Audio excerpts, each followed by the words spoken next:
الحمد لله وكفى وسلام على عباده الذين اصطفى أما بعد فأعوذ بالله من الشيطان الرجيم بسم الله الرحمن الرحيم رب اشرح لي صدري ويسر لي أمري واحلل عقدة من لساني يفقهوا قولي واجعل لي وزيرا من أهلي اللهم فقهنا في الدين رب زدني علما اللهم إنا نسألك علما نافعا رزقا طيبا وعملا متقبلا اللهم انفعني بما علمتني وعلمني ما ينفعني وزدني علما اللهم أرنا الحق حقا وارزقنا اتباعه وأرنا الباطل باطلا وارزقنا اجتنابه آمین ثم آمین. سورہ مریم آیت نمبر 65 تک ہم پچھلی کلاس میں ہم نے کیا تھا. آج آیت نمبر 66 سے کریں گے. بسم اللہ الرحمن الرحیم. وَيَقُولُ الْإِنسَانُ أَإِذَا مِتُّ لَسَوْفَ أُخْرَجُ حَيًّا. اور انسان کہتا ہے کیا واقعی جب میں مر چکوں گا تو پھر زندہ کر کے نکال لایا جاؤں گا. پیچھے اللہ سبحانہ تعالیٰ نے مسلمانوں کو بہت سارے نبیوں کے حوالے سے باتیں سمجھائیں اور عقیدوں کو درست کیا اور پھر وجوہات بتائی گئی کہ کس وجہ سے ان جلیل القدر انبیاء کی لڑیوں میں جو ہے وہ گمراہی پیدا ہوئی. کیا وجوہات تھی جن کی وجہ سے ان انبیاء کی لڑیوں میں بھی جو ہے وہ گمراہی کے آثار آنا شروع ہو گئے تھے. ہم نے وہاں پر طریقہ سیکھا کہ ہمیں کیا کرنا ہے اگر ہم چاہتے ہیں کہ ہماری اولادیں یا ہماری نسلیں جو ہے وہ تباہ اور برباد ہونے سے بچ جائیں تو اللہ تعالیٰ نے ہمیں وہ باتیں سکھائیں. پھر اللہ نے بتا دیا کہ اگر جو توبہ کر لیں اور نیک اعمال کر لیں اور نیک عملی اختیار کریں گے تو وہ جنت میں داخل ہوں گے. پھر جنت کی کچھ باتیں بتائی گئی اور وہاں کے نظارے دکھائے گئے. اس کے بعد بتا دیا گیا تھا کہ آپ اگلی جو آیات اب ہم پڑھنے جا رہے ہیں تو اللہ سبحانہ تعالیٰ اس میں مجھے اور آپ کو عقیدہ آخرت کو راسخ کر رہے ہیں. اور جو رسالت کا عقیدہ تھا اس کو راسخ کرنے کے بعد آخرت کا عقیدہ اس لیے ضروری ہے کیونکہ جب تک کہ عقیدہ آخرت راسخ نہ ہو ہمارے اعمال کی اصلاح ہو ہی نہیں سکتی. تو اب لوگوں کو وہاں پہ تردد تھا اور شک تھا کہ بھئی پتہ نہیں ہم دوبارہ واپس جو ہے جب مٹی بن چکے ہوں گے تو کیا ہمیں دوبارہ زندہ کر کے اٹھایا جائے گا. تو اللہ سبحانہ تعالیٰ اسی کی نفی کر کے بتا رہے ہیں کہ انسان تو یہ کہتا ہے کہ کیا جب واقعی مر چکوں گا اور پھر زندہ کر کے نکال لایا جاؤں گا تو کیا انسان کو یاد نہیں آتا کہ ہم اس سے پہلے اس کو پیدا کر چکے ہیں جبکہ وہ کچھ بھی نہ تھا. کیا تھا انسان؟ ایک حقیر نطفے سے تو اس کی تخلیق ہوئی تھی نا. تو ہماری حیثیت تو کچھ بھی نہیں تھی. ایک دو جرثومے ملتے ہیں اور آپس میں مل کر ایک لوتھڑا بنتے ہیں اور پھر اس کے بعد مضغہ اور علقہ اور پھر عظامہ اور پھر لحمہ اللہ سبحانہ تعالیٰ معاملات کرتے ہیں اور پھر ایک انسان کو بنا کر اور رحم مادر میں اس کی پرورش کرتے ہیں. 9 ماہ وہاں رکھ کے اس کو پھر انسان کو باہر نکال کے لاتے ہیں تو نہ ہل سکتے ہیں نہ جل سکتے ہیں نہ کوئی بات کر سکتے ہیں نہ بیٹھ سکتے ہیں. ٹوٹلی اپنے پیرنٹس کے یا اپنے آس پاس کے لوگوں کے ڈیپینڈنٹ ہوتا ہے انسان. لیکن پھر آہستہ آہستہ آہستہ جب وہ کچھ بھی نہیں تھا تو کیا اللہ سبحانہ تعالیٰ اس وقت ہمیں بھی ہماری تخلیق کو جو ابتدا کر سکتا ہے تو کیا اس کو دوبارہ اعادہ نہیں کر سکتے کرے گا. اللہ سبحانہ تعالیٰ وہی بات بتا رہے ہیں تیرے رب کی قسم ربی کا تیرے رب کی قسم المم ضرور ان سب کو اور ان کے ساتھ شیاطین کو بھی گھیر لائیں گے. ہر انسان کو جب پیدا کیا جاتا ہے تو اس کے ساتھ اس کے ایک شیطان کو بھی تخلیق کیا جاتا ہے. تو اللہ تعالیٰ نے یہی بات بتائی کہ انسانوں کو بھی اور ساتھ ساتھ ان کے شیاطین کو بھی ہم گھیر کر لے کر آئیں گے. مطلب کوئی بھی اللہ تعالیٰ کی ذات سے بچ نہیں سکے گا اس دن. اور پھر ساتھ ساتھ اللہ سبحانہ تعالیٰ جب سب کو گھیر کر جمع کریں گے کہ اللہ نحشرنہم ہم سب کو جمع کریں گے. تو پھر جب وہاں پر جمع کیے جائیں گے حشر کے میدان میں تو کیا ہوگا؟ پھر جہنم کے گرد لا کر انہیں گھٹنوں کے بل گرا دیں گے. گویا جاسیہ کی صورت میں گروہ در گروہ اللہ سبحانہ تعالیٰ ان کو گھٹنوں کے بل وہاں پر گرائے گا. پھر کیا کرے گا؟ ہم ہر اس گروہ میں سے ہر اس شخص کو چھانٹ لیں گے جو رحمان کے مقابلے میں زیادہ سرکش بنا ہوا تھا. پھر ہم یہ جانتے ہیں کہ ان میں سے کون سب سے بڑھ کر جہنم میں جھونک کے جانے کا مستحق ہے. مطلب اللہ سبحانہ تعالیٰ یہ سب اس لیے کریں گے کہ اللہ تعالیٰ چھانٹیں گے اس میں سے لوگوں کو. چاہے دنیا میں جو زیادہ سے زیادہ بہترین بنا ہوا ہے نیک بنا ہوا ہے اور لوگوں کے اوپر اپنے خوب امپریشن جما رہا ہے کہ میں تو بہت ہی زیادہ نیک اور میں تو بہت ہی زیادہ پرہیزگار اور میں تو عبادت گزار. لیکن اللہ سبحانہ تعالیٰ کو سب کچھ کچھ معلوم ہے. اللہ فرماتا ہے ہم جانتے ہیں کہ کون ان میں سے سب سے بڑھ کر جہنم میں جانے کا مستحق ہے. تمام عبادات جو اس نے دنیا میں کی تھی وہ اپنے لیے کی تھی، وہ اللہ کو دوسروں کو دکھانے کے لیے کی تھی، اللہ کو راضی کرنے کے لیے کی تھی یا لوگوں کو راضی کرنے کے لیے کی تھی، یہ اللہ جانتا ہے. لہٰذا اللہ سبحانہ تعالیٰ نے کو یہ بھی جانتا ہے کہ اوپر سے جو بہت زیادہ نیک بنا نظر آ رہا ہے اصل میں وہی رحمان کا سرکش ہے، اصل میں وہی سب سے زیادہ نافرمان ہے. اوپر سے ظاہریت میں جو مرضی لبادیں اوڑھ لیں تو انسان کو پتہ ہے. ابھی کل ہی کوئی بات کر رہا تھا، آج ہی کسی نے بلکہ بتایا کہ ایک فلاں شخص ہے جو کہ ظاہریت میں دیکھنے میں بہت زیادہ ماڈ اسکاڈ اور اپنے بہت دنیا دار قسم کے نظر آتے ہیں، لیکن اپنے سروینٹس کے ساتھ ان کا رویہ ایسا ہے کہ جیسے انسان اپنی اولاد کو ٹریٹ کرتا ہے. اور اس کے برعکس وہ لوگ جو کہ بہت ہی زیادہ عبادت گزار اور نیکوکار بنے ہوئے ہیں، اپنے گھر میں درس بھی کر پاتے ہیں، سب کچھ بھی ہوتا ہے، ان کا اپنے سروینٹس کے ساتھ رویہ کیسا ہے کہ جب سروینٹس کو باہر آ جائے یا کھڑا ہو تو اس کو بیٹھنے تک کے لیے کرسی مہیا نہیں کی جاتی. گھنٹوں کھڑا ہے، ڈرائیور تو کھڑا ہی ہے اور اس کے لیے کوئی اس کا احساس کرنے کا معاملہ نہیں کیا جا رہا. تو یہ تو اللہ کو پتا ہے کہ کس نے ظاہریت کی لبادیں اوڑھ رکھی ہیں اور کون دل سے جو ہے وہ بہترین ہے. لہٰذا وہی بات ہے نا کہ اللہ سبحانہ تعالیٰ دلوں کے حال جانتا ہے. اسی چیز کو اللہ تعالیٰ سیپریٹ کرنے کے لیے چھانٹی کریں گے قیامت والے دن. اللہ فرماتے ہیں کہ میں جانتا ہوں کہ ان میں سے کون سب سے بڑھ کر جہنم میں جھونکے جانے کا مستحق ہے. تم میں سے کوئی ایسا نہیں ہے جو جہنم پر وارد نہ ہو، کوئی ایسا نہیں جو جہنم پر وارد نہ ہو. اور یہ تو ایک طے شدہ بات ہے جسے پورا کرنا تیرے رب کے ذمہ ہے. جب جہنم پر وارد ہونا ہی ہے، ہر ایک نے جہنم میں جانا ہی ہے یا وارد ہونا ہے. یا لکھا ہے ہم اولا بہا صلیہ کہ نہیں، اللہ تعالیٰ کیا فرما رہے ہیں کہ وَإِن مِّنكُمْ إِلَّا وَارِدُهَا، کوئی تم میں سے ایسا نہیں ہوگا جو اس پہ وارد نہ ہو، مطلب جس کا اس پر سے گزر نہ ہو. اب نیک کام کرنے کا کیا فائدہ جب جہنم میں جانا ہی جانا ہے، جہنم میں جھونکے ہی جانا ہے اللہ تعالیٰ کی طرف سے، تو پھر نیک کام کرنے کا کیا فائدہ؟ تو اس کا مطلب یہ ہے کہ جہنم کے اوپر سے وارد ہونا ہر ایک نے ہے، ہر ایک جہنم کے اوپر سے وارد ہوگا. اور وہ کیا ہے، وہ کون سی جگہ ہے؟ پل صراط. اس کو کہتے ہیں پل صراط. پل صراط کے اوپر سے ہر ایک نے گزرنا ہے، چاہے وہ نیک ہو چاہے وہ بد.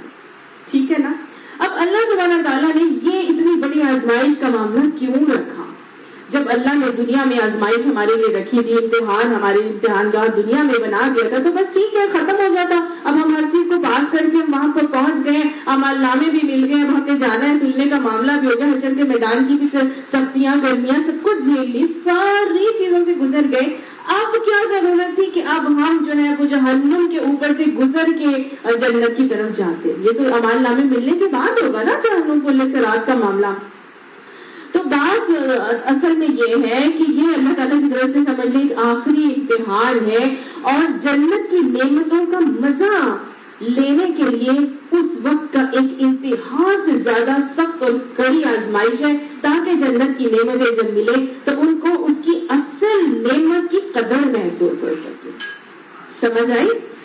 ایسے اٹھا کے جنت میں ڈال دیتے تو شاید وہ چیز اس وقت انسان محسوس نہ کر سکتا، لیکن جہنم کے اوپر سے گزر کر جانا اللہ تعالیٰ نے جو صحابی تھے، مختلف صحابہ نے جب یہ بات سنی کہ بھائی یہ جہنم کے اوپر سے گزار کے جانا اللہ تعالیٰ کے نبی جو ہے وہ ایسا کرنے لگے، تو یہ اللہ تعالیٰ ایسا کرنے لگے تو اللہ کے نبی سے پوچھا گیا کہ بھائی یہ سارا معاملہ پھر کیوں ہے کہ نیکوں کا اللہ تعالیٰ جو ہے وہ سب لوگوں کو جہنم کے اوپر سے گزاریں گے.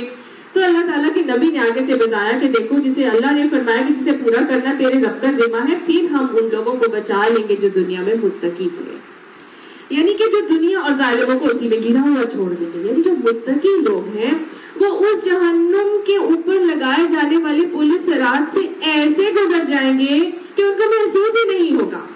اللہ نے یہاں پہ وعدہ کر دیا کہ متقیوں کو میں بچا لوں گا.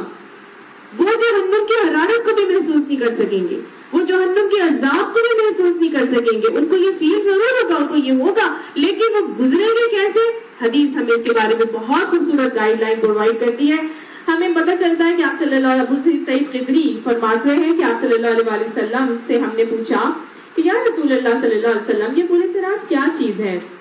آپ نے فرمایا وہ ایک پل ہے جسے جہنم کے برج پر رکھا جائے گا. یہ پل پہلوان کے گرنے کا مقام ہے. پہلوان جو دنیا میں بہت بڑا پہلوان بنا ہوا ہے, بہت زیادہ اپنے آپ کو روب اور مرتبہ اور دبدبہ رکھتا ہے, یہ اسی کے گرنے کا مقام ہے. اس پر سنسنیاں ہیں, آنکڑے ہیں, چوڑے چوڑے کانٹے ہیں. ان کا سر خمدار سادان کے کانٹوں کی طرح ہوگا, یعنی خم والا ہوگا. وہ جو نجد کے ملک میں ہوتے ہیں, یعنی سادان کے کانٹے نجد کے ملک میں پائے جاتے تھے, اس طرح کے ہوتے ہیں کہ جیسے حق کی مانند. مسلمان اس پر سے پلک جھپکنے کی طرح, بجلی کی طرح, آندھی کی طرح, تیز گھوڑوں کی طرح اور سانڈیوں کی طرح گزر جائیں گے. بعض صحیح سلامت وہاں سے بچ کر نکل جائیں گے اور کچھ زخمی ہو کر چھل چھلا کر, اور بعض دوزخ میں گر پڑیں گے. سمجھ میں آ رہی ہے؟ ہر کوئی اپنے اعمال کے حوالے سے اس کے اوپر سے گزرے گا. کوئی کیسے گزرے گا؟ پلک جھپکنے کی طرح, بجلی کی تیزی سے گزر جائے گا. کوئی کس طرح گزرے گا؟ بجلی کی طرح. کوئی آندھی کی طرح گزرے گا, اور کوئی جو ہے باز تیز گھوڑوں کی طرح, اور کوئی جو ہے وہ بالکل پیدل چلنے والے انسان کی طرح جو ہے وہ اس سے گزرے گا. کچھ تو صحیح سلامت نکل جائیں گے اور کچھ زخمی ہو کر جائیں گے. اور زخمی کس چیز سے ہوں گے؟ وہ جو کانٹے ہیں وہ ان کو پھانسنے کی کر کے اور نیچے گرانے کی کوشش کریں گے, لیکن وہ کیا ہوگا, وہ وہاں پر اسے بچا کے نکل جائیں گے. اور کچھ جو ہے وہ واقعی ان کے پنجوں میں اکڑ کر اور ان کو کھینچ کر جہنم میں گرا دیا جائے گا. آخری شخص جو پل صراط سے پار ہوگا اسے کھینچ کر پار کرایا جائے گا. مطلب آخری شخص کو کھینچ کر پار کرایا جا رہا ہوگا. پھر جو لوگ خود نجات پا جائیں گے وہ ان دوزخ میں گرے ہوئے مسلمانوں کے لیے اللہ سے مطالبہ اور تقاضا کرنے لگیں گے. جو نکل گئے ہیں اب وہ گرے والے لوگوں کے لیے اللہ تعالیٰ سے تقاضا کریں گے, حتیٰ کہ جس کے دل میں رائی بھر بھی ایمان ہوگا اللہ اسے دوزخ سے نکال لیں گے, بشرط یہ کہ اس نے اللہ سے کوئی شرک نہ کیا ہو. یہ کب ہوگا؟ یہ جب شفاعت کا معاملہ ہوگا. تو پھر اس کے بعد جب جہنمی اپنی جہنم میں اپنی سزا کو بھگت چکے ہوں گے تو پھر اللہ کے نبی کی صفات پر یا مختلف چیزوں کی صفات کے اوپر ان کی عذاب کو ختم کیا جائے گا اور ان کو اس میں سے نکالا جائے گا. حضرت عبداللہ بن مسعود سے آپ صلی اللہ علیہ وسلم کی حدیث آتی ہے کہ جب لوگ دوزخ پر پہنچیں گے پھر اپنے اپنے اعمال کے لحاظ سے واپس ہوں گے تو پہلا گروہ بجلی کی چمک کی طرح نکل جائے گا, دوسرا ہوا کی طرح یعنی تیز آندھی کی طرح, تیسرا گھڑ سوار کی طرح, چوتھا اونٹ کی طرح, اور پانچواں دوڑنے والے کی طرح, اور چھٹا جیسے آدم پیدل چلتا ہو. یہ کیا چیز ہے؟ یہ پل صراط کیا چیز ہے؟ پل صراط آپ صلی اللہ علیہ وسلم کی حدیث سے پتہ چلتا ہے کہ یہ ایک پل ہے جو کہ جہنم کے اوپر لگایا جائے گا. اس کی تہہ میں جہنم ہے اور یہ پل بال سے زیادہ باریک اور تلوار کی دھار سے زیادہ تیز ہوگا. اس کے اوپر سے سب لوگ اپنے اپنے اعمال کے حوالے سے کراس کریں گے. جو نیک لوگ ہوں گے ان کے اعمال کا نور ان کے آگے آگے اور دائیں جانب دوڑ رہا ہوگا. ٹھیک ہے, جتنا اعمال میں اخلاص ہوگا اتنا ہی زیادہ ان کا پاس نور ہوگا. اور وہ کیا دعا مانگ رہے ہوں گے؟ ربنا اتمم لنا نورنا واغفر لنا انک علی کل شیء قدیر. اللہ اس دن ہمارے لیے نور کو مکمل کر دے اور ہمیں پل صراط سے گزرنا آسان فرما دے. اللہ ہمیں اخلاص سے عمل عطا فرمائے تاکہ اس اخلاص عمل کی وجہ سے ہمارے اندر نور جو ہے وہ بہترین طریقے سے ہماری اس دن رہنمائی اور مدد کرنے والا بن جائے. اب جن کے پاس اعمال کا نور ہوگا وہ آگے آگے اور دائیں جانب دوڑ رہا ہوگا اور وہ اسے کراس کریں گے.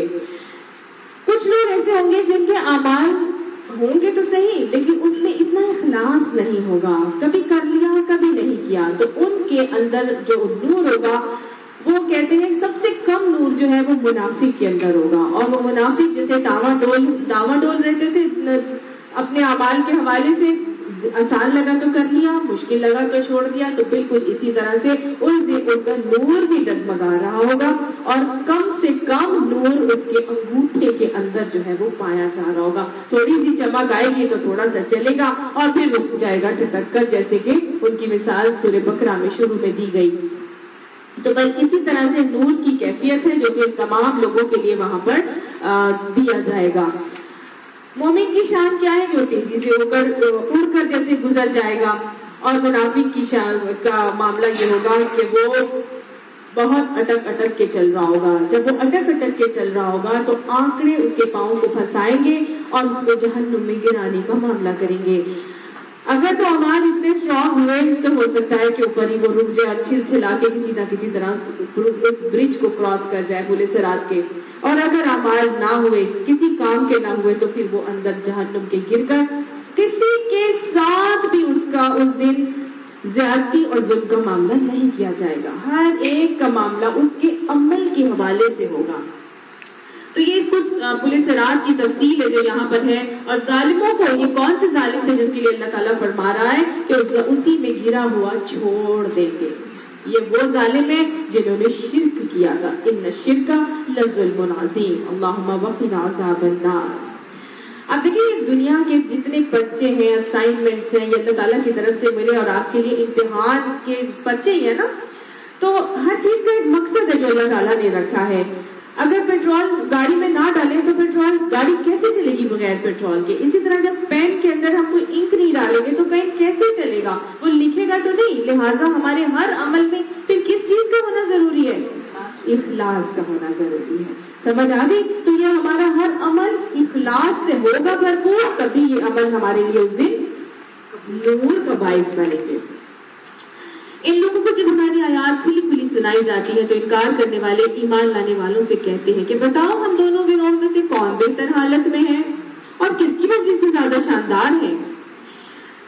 اور واقعی میں ہم نے دیکھا اسی طرح سے کہ جب دنیا دار لوگوں سے بات کی جاتی ہے دین کی طرف آنے کے لیے تو وہ اسی قسم کی بات کرتے ہیں. اچھا تم لوگ جو ہے وہ پتہ نہیں اپنے آپ کو کیا سمجھتے ہو, تم سمجھتے ہو تم لوگوں نے ہر چیز کا ٹھیکہ لے کے رکھا ہوا ہے. اگر تم لوگ کے ساتھ اللہ اتنا ہی راضی ہوتا تو ٹھیک ہے, پھر تمہارے پاس اللہ کا یہ بھی دیا ہوتا اور وہ بھی دیا ہوا اللہ نے تم کو دیا ہوتا. اور آج تو خاص طور سے یہ چیز دیکھنے کو آتی ہے کہ جن کے پاس اللہ کا دیا ہوتا ہے اور وہ سادگی اپناتے ہیں اور سنتوں کے مطابق اپنے سارے معاملات کرتے ہیں, شادی بیاہ کے ہو گئے یا کوئی بھی خوشی منانے کا معاملہ کرتے ہیں, تو لوگ آگے سے کیا بولتے ہیں؟ اچھا وہ شادی تھی, ایسا لگتا تھا کہ جیسے پتہ نہیں سویم ہو رہا ہے کسی کا.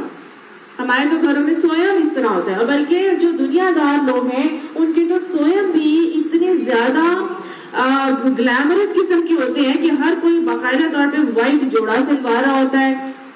بڑے مزے کا واقعہ آتا ہے کہ وہ ایک میاں ہے, وہ اپنی بیوی کو کہہ رہا ہوتا ہے کہ میں جو ہے نا مجھے لگتا ہے بس میرے آخری دن آ گئے ہیں تو میرے دنیا سے چلے جانا ہے. تو بیوی آگے سے کہتی ہے کہ تم نے تو چلے جانا ہے تو پہلے مجھے ایک جوڑا تو بنوا دو جو تمہاری میں سویا پہ پہن لوں. تو باقاعدہ طور پر جو یہ ہے, اب آپ دیکھیے جو ایک طبقہ ہمارا ایسا ہے جو باقاعدہ سوگ مناتا ہے, پورے ہر سال جو ہے وہ باقاعدہ ماتم اور مجلس سے سب کچھ ہوتی ہے, لیکن آج ان کے لیے بھی یہ سب چیزیں فیشن کا سمبل بن گئی ہے. باقاعدہ بوٹیکس میں جائیں, آپ شاپس پہ جائیں تو بلیک کلر کے جوڑے باقاعدہ درزیوں کے پاس بلیک جوڑے باقاعدہ طور پہ ان کاموں کے لیے سلوائے جاتے ہیں. تو ہمارے تو جو سویم ہے, ہمارے تو جو مرد کے معاملات ہیں میتوں کے حوالے سے جو ہیں وہ بھی اتنے زیادہ گلیمرس ہو چکے ہیں کہ وہ وائٹ کلر کی حوریں ہر طرف چلتی پھرتی نظر آ رہی ہوتی ہیں. خاص طور سے کئی خاتون تھی, انہوں نے بتایا, بہت رچ تھی, انہوں نے بتایا کہ ان کی فیملی میں تو یہ حال ہے کہ جس دن جیسے اس طرح کی رکھا ہوتا ہے دعا رکھی ہے, مجھے تو باقاعدہ طور پر بینک جاتے ہیں اور جاتے جا کے اپنے زیورات میچنگ کے نکال کے لانے, وہ پرلز ہیں, وہ ڈائمنڈز ہیں, وہ سب کچھ وہ میچنگ رکھ کی جاتی ہے اور باقاعدہ اس دن کے لیے پوری باقاعدہ تیاری کی جاتی ہے. تو امیر لوگوں کا تو حال ہی یہ ہے کہ ان کی تو سویم بھی غریب دینداروں کی محفلوں سے شاندار نظر آ رہے ہوتے ہیں. یہاں پر یہی بات کی جا رہی ہے کہ انکار کرنے والے ایمان لانے والوں سے کہتے ہیں بتاؤ دونوں گروہوں میں سے کون بہتر حالت میں ہے اور کس کی مجلس سے زیادہ شاندار ہے.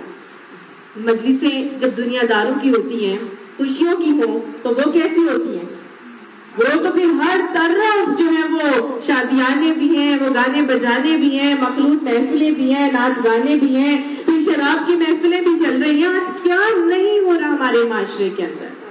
جہاں جتنا زیادہ امیر ہے طبقہ وہاں اتنی ہی زیادہ اللہ کی نافرمانی ہو رہی ہے, اور جہاں نافرمانی ہے وہاں پہ مزے تو سب کو ہی آ رہے ہوتے ہیں. شیطان تو ہر چیز میں انسان کے دل کو اس طرف لبھا رہا ہوتا ہے. یہ تو شیطان کی آواز ہے نا, گانا بجانا. اس نے پوچھا تھا اللہ میری آواز کیا ہوگی, تو کہا کہا تھا اللہ تعالیٰ نے گانا بجانا تو شیطان کی آواز ہے. پھر وہاں پہ جہاں پہ گانے بجانے اور رقص اور ظہور کی محفل ہے وہاں کس کو مزے نہیں آتے, اور وہاں پہ ہر ایک کا دل جو ہے وہ گھائل بھی ہوتا جاتا ہے اور اس میں انوالو بھی ہوتا جاتا ہے. تو یہ بہرحال دنیا دار لوگوں کے حال, مجلسوں کا حال ہے. ان کی ہمیشہ مجلسیں آپ کو بہتری نظر آتی ہیں, لیکن جو دیندار لوگ ہیں وہ جب دنیا کو چھوڑ دیتے ہیں, ان کے اندر زہد آ جاتا ہے, تو کیا ہوتا ہے ان کی محفلیں بھی ظاہر ہے اتنی شاندار نہیں رہتی. وہ معاشرے میں معاشرتی دور میں کئی دفعہ پیچھے بھی رہ جاتے ہیں, کیونکہ وہ اپ ٹو ڈیٹ رہ نہیں سکتے. وہ اللہ کے ان کی پرائیورٹیز, ان کی سوچ, ان کی ہر چیز ڈفرینٹ ہو جاتی ہے, اور اس کی وجہ سے وہ پھر کیا ہوتا ہے ان کے لیے ان دنیاوی چیزوں میں کوئی اٹریکشن نظر نہیں آتی, ان کے لیے وہ امپورٹنس نہیں رہتی, تو ان کا فوکس ہی آخرت ہو جاتا ہے نا. وہ حضرت ابو ذر غفاری اور حضرت ابو درداء کیا کر رہے تھے, اپنے گھر کا سامان ٹرانسفر کروا رہے تھے, کیونکہ فوکس ان کا کیا ہو گیا تھا, آخرت ہو گیا تھا, جنت کا حصول ہو گیا تھا. یہ باتیں ہو جاتی ہیں. یہ نہیں ہوتا کہ اللہ تعالیٰ انہیں نواز نہیں رہا ہوتا, انہیں نواز رہا ہوتا ہے, انہیں دے بھی رہا ہوتا ہے, لیکن ان کا فوکس کچھ اور ہو جاتا ہے. سمجھ آ گئی نا. کچھ ایسے ہوتے ہیں کہ واقعی میں وہ جس طرح سے وہ دنیا داری میں پہلے جا رہے تھے, وہ دیندار ہونے کے بعد ایک دھچکا سا ضرور آتا ہے. وہ جب اپنے آپ کو سود کے احکامات کو پڑھ کے, اپنے مال کو سود کے اس میں سے نکالتے ہیں, اپنی جاب چینج کرتے ہیں, اپنے کاروبار چینج کرتے ہیں, وہ رزق حلال کی طرف آتے ہیں, تو آزمائشیں تو آنی, کئی دفعہ ڈکلائن بھی آتا ہے. تو وہاں پر جب صبر سے جمے رہیں گے, ڈٹے رہیں گے, تو پھر اللہ تعالیٰ ہاتھ پکڑتا ہی پکڑتا ہے. لیکن ٹیمپرری فیز میں آپ کو ٹیمپرریلی آتا ہے ڈکلائن, ٹھیک ہے نا. تو کئی چیزوں میں انہی باتوں کو پکڑ کے پھر لوگ جو دنیا دار ہوتے ہیں وہ کیا کہنے شروع ہو جاتے ہیں, ہماری کمپیریزن کرنے لگ جاتے ہیں کہ دیکھو اگر تم سے اللہ اتنا ہی راضی ہوتا تو تمہارے حالات خراب ہی نہ ہوتے. تو بس یہی بات کہی جا رہی ہے یہاں پر, اور ظاہری شان و شوکت میں بھی ان سے بڑی ہوئی تھی. ان سے کہو جو شخص گمراہی میں مبتلا ہوتا ہے اسے رحمان ڈھیل دیا کرتا. سمجھ میں آ گئی آپ کو یہ بات. تو یہ اللہ تعالیٰ کی طرف سے ایک ڈھیل ہوتی ہے کہ جو دنیا داروں کو دی جا رہی ہوتی ہے, یہاں تک کہ جب ایسے لوگ وہ چیز دیکھ لیتے ہیں جن کا ان سے وعدہ کیا گیا ہے, خواہ وہ عذاب الہی ہو یا قیامت کی گھڑی, یعنی موت کا جب واقع معاملہ ہونے لگتا ہے, اور جس کی موت آئی اس کی قیامت تو اسی وقت آ گئی. تو وہ عذاب الہی آ رہا ہے یا قیامت کی گھڑی آتی ہے, جب وہ اس کو دیکھ لیتے ہیں تب انہیں معلوم ہو جاتا ہے کہ کس کا حال خراب ہے اور کس کا جتھا کمزور ہے. حال خراب کس کا ہوگا, حال خراب کیسے ان کو پتہ چلے گا؟ جس وقت موت کی گھڑی آتی ہے, قیامت اسی وقت آ جاتی ہے نا لوگوں کی, پھر کیسے ان کو پتہ چلتا ہے کہ کس کا حال خراب ہے؟ پھر ان کو فوراً اپنا حال پتہ چل جاتا ہے کہ میرا تو حال ہی خراب ہے, کہ یہ تو بھیانک شکل والے فرشتے, کالی سیاہ شکلوں والے آ گئے, بدبودار ٹاٹ لے کے آ گئے, یہ تو میرے عذاب پہ ماریں گے, میں تو دنیا میں اس طرح بنا ہوا تھا اور اصل میں میرا تو انجام خراب ہونے والا ہے. تو اصلیت ان کو پھر اسی وقت سمجھ میں آ جاتی ہے. اس کے برعکس جو لوگ راہ راست اختیار کرتے ہیں, اللہ ان کو راست روی میں ترقی عطا فرماتا ہے. اللہم اہدنا الصراط المستقیم. اللہ سبحانہ تعالیٰ ہمیں راست روی میں بہترین ترقی عطا فرما دے. الباقیات الصالحات خیر عند ربک ثواب و خیر مردا, اور باقی رہنے والی نیکیاں تیرے رب کے لحاظ نزدیک جزا اور انجام کے اعتبار سے بہتر ہے. پھر تو نے دیکھا اس شخص کو جو ہماری آیات کو ماننے سے انکار کرتا ہے اور کہتا ہے کہ میں تو مال اور اولاد سے نوازا ہی جاتا رہوں گا. عام طور سے دنیاوی لوگوں کا یہی معاملہ ہوتا ہے. دنیا میں ان کو اللہ تعالیٰ نے دیا ہوا ہوتا ہے, نوازا ہوا ہوتا ہے, لیکن ہمیں بارہا یہ پڑھا ہے نا کہ دنیاوی چیزوں کی فراوانی اللہ کی رضا کا کرائٹیریا نہیں ہوا کرتی ہے نا. وہ رب ممتحن ہے, اس نے آزمانے کے لیے یہ ساری چیزیں دی ہوتی ہیں. تو عمومی طور پہ لوگوں کو یہی نظر آتا ہے کہ وہ کیا کہتے ہیں کہ میں تو مال اور اولاد سے نوازا ہی جاتا رہوں گا. کیا اسے غیب کا پتہ چل گیا یا اس نے رحمان سے کوئی عہد لے رکھا ہے؟ یہ حضرت خباب بن ارد کچھ پیسے کا تقاضا کرنے کے لیے آس بن وائل کے پاس گئے, اور انہوں نے جا کے اپنے پیسے جو لینے تھے وہ انہوں نے کہا کہ آپ مجھے میرے اتنے پیسے جو آپ کے پاس ہیں وہ آپ مجھے دے دیں. تو آس بن وائل نے آگے سے حضرت خباب بن ارد کو یہ کہا کہ میں تمہیں وہ پیسے جو ہے نا, تمہارے جو قیامت کا تم لوگ ذکر کرتے ہو نا, مشرکین مکہ تو قیامت کے قائل ہی نہیں تھے, عقیدہ آخرت تو ان میں تھا ہی نہیں. تو وہ کہ ان کے لیے بہت انہونی بات تھی. تو اس نے آگے سے کہا کہ جو تمہارا قیامت کے دن کا بات کرتے ہو نا, تو میں پھر تمہارے یہ سارے پیسے نا اس قیامت کے دن تمہیں دے دوں گا. یعنی کہ میں تو آج مجھے اللہ نے اتنا نواز رکھا ہے تو ٹھیک ہے, جس دن قیامت آئے گی اللہ اس دن مجھے بھی نواز دے گا, جس دن اس دن نوازے گا تو میں سارا حساب کتاب تمہارا قیامت کے دن چکا دوں گا. تو یہ آیات اللہ تعالیٰ کی طرف سے نازل ہوئی. آیت نمبر 80 چل رہی ہے تقریباً 77. مان سے نوازا جاتا رہوں گا. اللہ فرماتے ہیں کیا اسے غیب کا پتہ چل گیا, یا اس نے رحمان سے کوئی عہد لے رکھا ہے؟ رحمان سے تو کوئی عہد نہیں نہ لیا, اللہ نے تو ہم سے کوئی ایسی بات نہیں کی. وہ کہتا تھا کہ اللہ اگر پکڑنا والا ہوتا تو ہمیں اب پکڑ لیتا, اگر اللہ نے ابھی نہیں پکڑا تو آخرت میں بھی نہیں پکڑے گا. تو اللہ فرماتا ہے عہد وہد کوئی نہیں کسی نے لے رکھا میرے سے, ہرگز نہیں. جو کچھ یہ وقت ہے اسے ہم لکھ لیں گے اور اس کے لیے سزا میں اور زیادہ اضافہ کریں گے. جس طرح سامان اور لاؤ لشکر کا یہ ذکر کر رہا ہے وہ سب ہمارے پاس رہ جائے گا اور یہ اکیلا ہمارے سامنے حاضر ہوگا. کیسے اکیلا حاضر ہوگا؟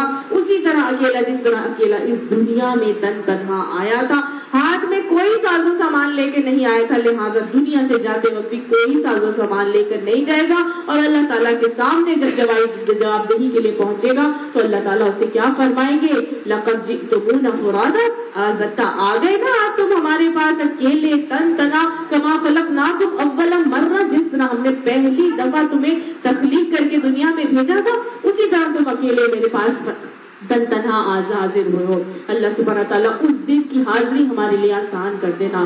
اللہ اس دن کی حاضری میں ہمیں رسوائیوں سے محفوظ فرما لینا. اللہ اس دن کا جو وعدہ کا معاملہ ہونا اللہ وہ ہمارے لیے اللہم حسبنا حسابا یسیرا کا معاملہ کر دینا. ان لوگوں نے اللہ کو چھوڑ کر اپنے کچھ خدا بنا رکھے ہیں تاکہ وہ ان کے پشتیبان ہو جائے, یعنی نگران ہو جائے. اور اکثر شرک کرنے والوں کی وجہ بھی یہی ہوتی ہے کہ وہ اس لیے شرک کرتے ہیں یا دوسروں کو اس لیے پکارتے ہیں کہ وہ اللہ کے یہاں یا تو ہماری رسائی کروا دیں یا ان کا دامن پکڑ کر ہم ان کے پیچھے پیچھے جو ہے وہ جنت میں چلے جائیں گے. تو اللہ تعالیٰ فرماتا ہے کہ انہوں نے جو اللہ کو چھوڑ کر دوسرے خدا بنا رکھے, تو گویا کسی کا اوپر اس طرح سے بلیف رکھنا اللہ کی ذات سے ہٹ کر کے وہ ہمیں پار لگا دے گا, وہ ہماری نیا پار لگوا دے گا. ہم فلاں لوگوں کا دامن پکڑ لیں گے, فلاں لوگوں کا ساتھ پکڑ لیں گے, تو ان کے ساتھ ساتھ ہماری بھی جو نیا جو ہے آخرت میں پار ہو جائے گی. اللہ نے صاف بتا دیا کہ یہ ان کو اللہ کی خدائی میں شریک کرنے کا معاملہ ہے. اللہ تعالیٰ فرماتے ہیں کوئی پشتیبان نہیں ہوگا اس دن, ان کا کوئی رکھوالا نہیں ہوگا, کوئی ان کی پشت پناہی کرنے والا نہیں ہوگا. وہ سب ان کی عبادت کا الٹا انکار کریں گے اور الٹے ان کے مخالف بن جائیں گے.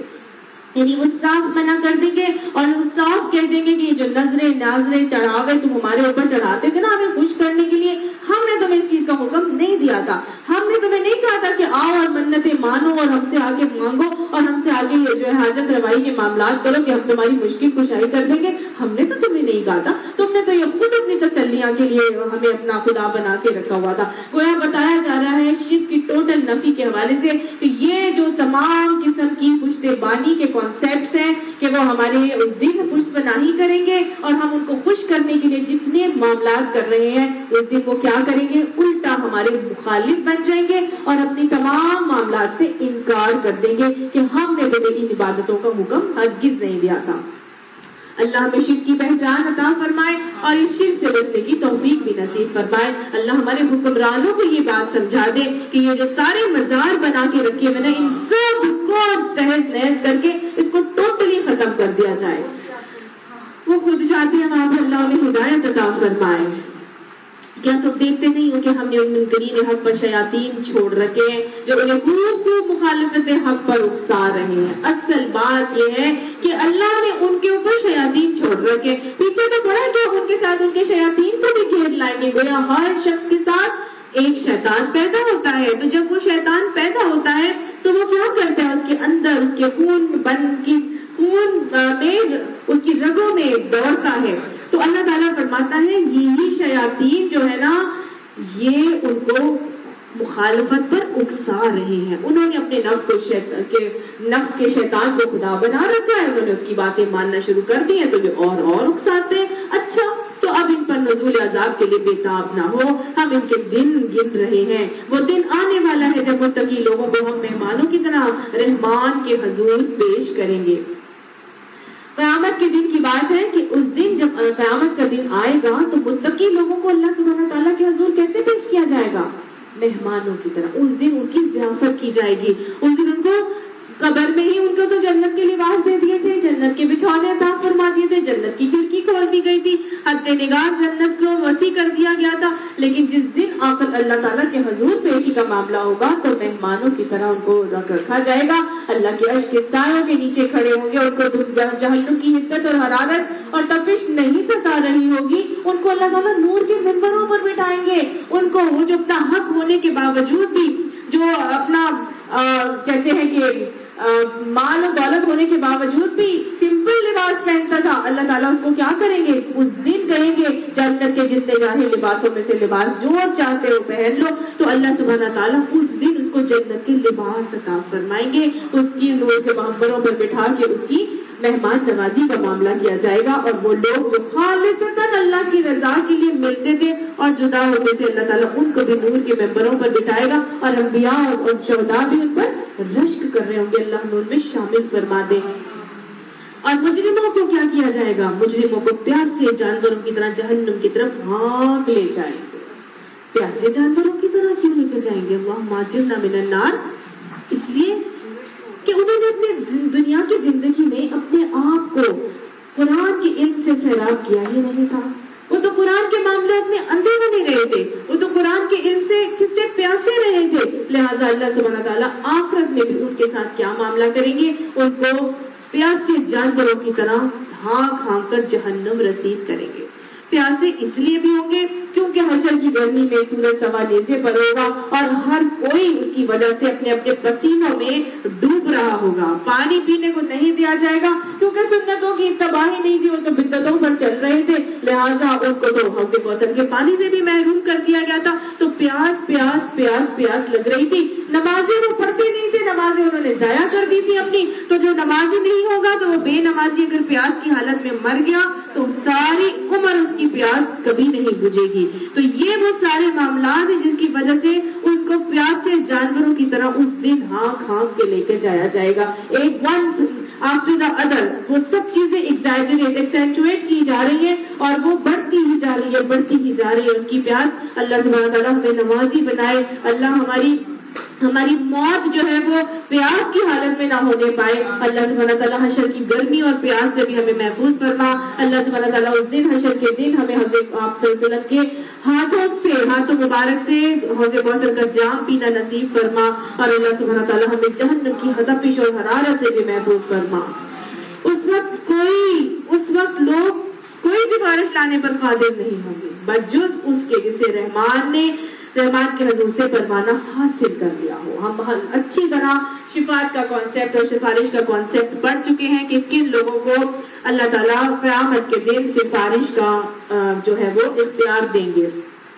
جب اللہ کی طرف سے جس کے لیے یہ ڈیسائیڈ کر دیا جائے گا کہ اس کی بخشش کروانی ہے, اللہ تعالیٰ اس بندے کے دل میں ڈالے گا اور اس بندے کو کہا جائے گا کہ آؤ اور تم اس کے لیے جو کیا چاہتے ہو بولو, جس کے لیے بولنا چاہتے ہو کیوں. اور پھر اس کے لیے جس کے لیے اللہ بلوانا چاہے گا اس شخص کے لیے معاملہ ڈال دیا جائے گا.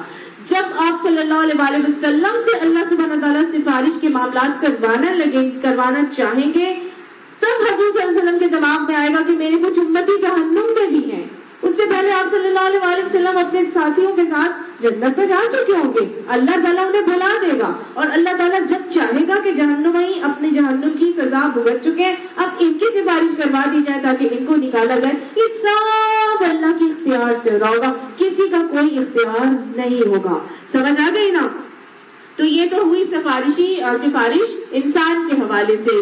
کچھ شہیدوں کو ملے گا, کچھ حافظ القرآن کو ملے گا اختیار, اور کچھ لوگوں کو اللہ تعالیٰ اختیار دیں گے, آپ صلی اللہ علیہ وسلم کو دیں گے. لیکن کچھ ہمارے اعمال ہیں جو سفارش کریں گے اور وہ ہمارے اعمال سفارش کرتے رہیں گے اللہ تعالیٰ سے اس وقت تک جب تک کہ ہمیں جہنم سے نجات نہ دلوا دے، جن میں سورہ ملک جہنم کی آگ سے ہماری حفاظت کروانے والی ہے اور قبر کے عذاب سے ہمیں محفوظ رکھنے والی ہے۔ روزہ سفارش کرے گا، قرآن سفارش کرے گا، تو یہ ہمارے اعمال ہے، ان کی سفارش یہ بھی اللہ تعالیٰ جب کہے گا اسی وقت ان کی سفارش جو ہے وہ رکھی جائے گی۔ بہرحال اللہ تعالیٰ جس کو پروانہ دے گا سفارش کا اسی کی سفارش ہوگی۔ وہ کہتے ہیں کہ رحمان نے کسی کو بیٹا بنایا ہے۔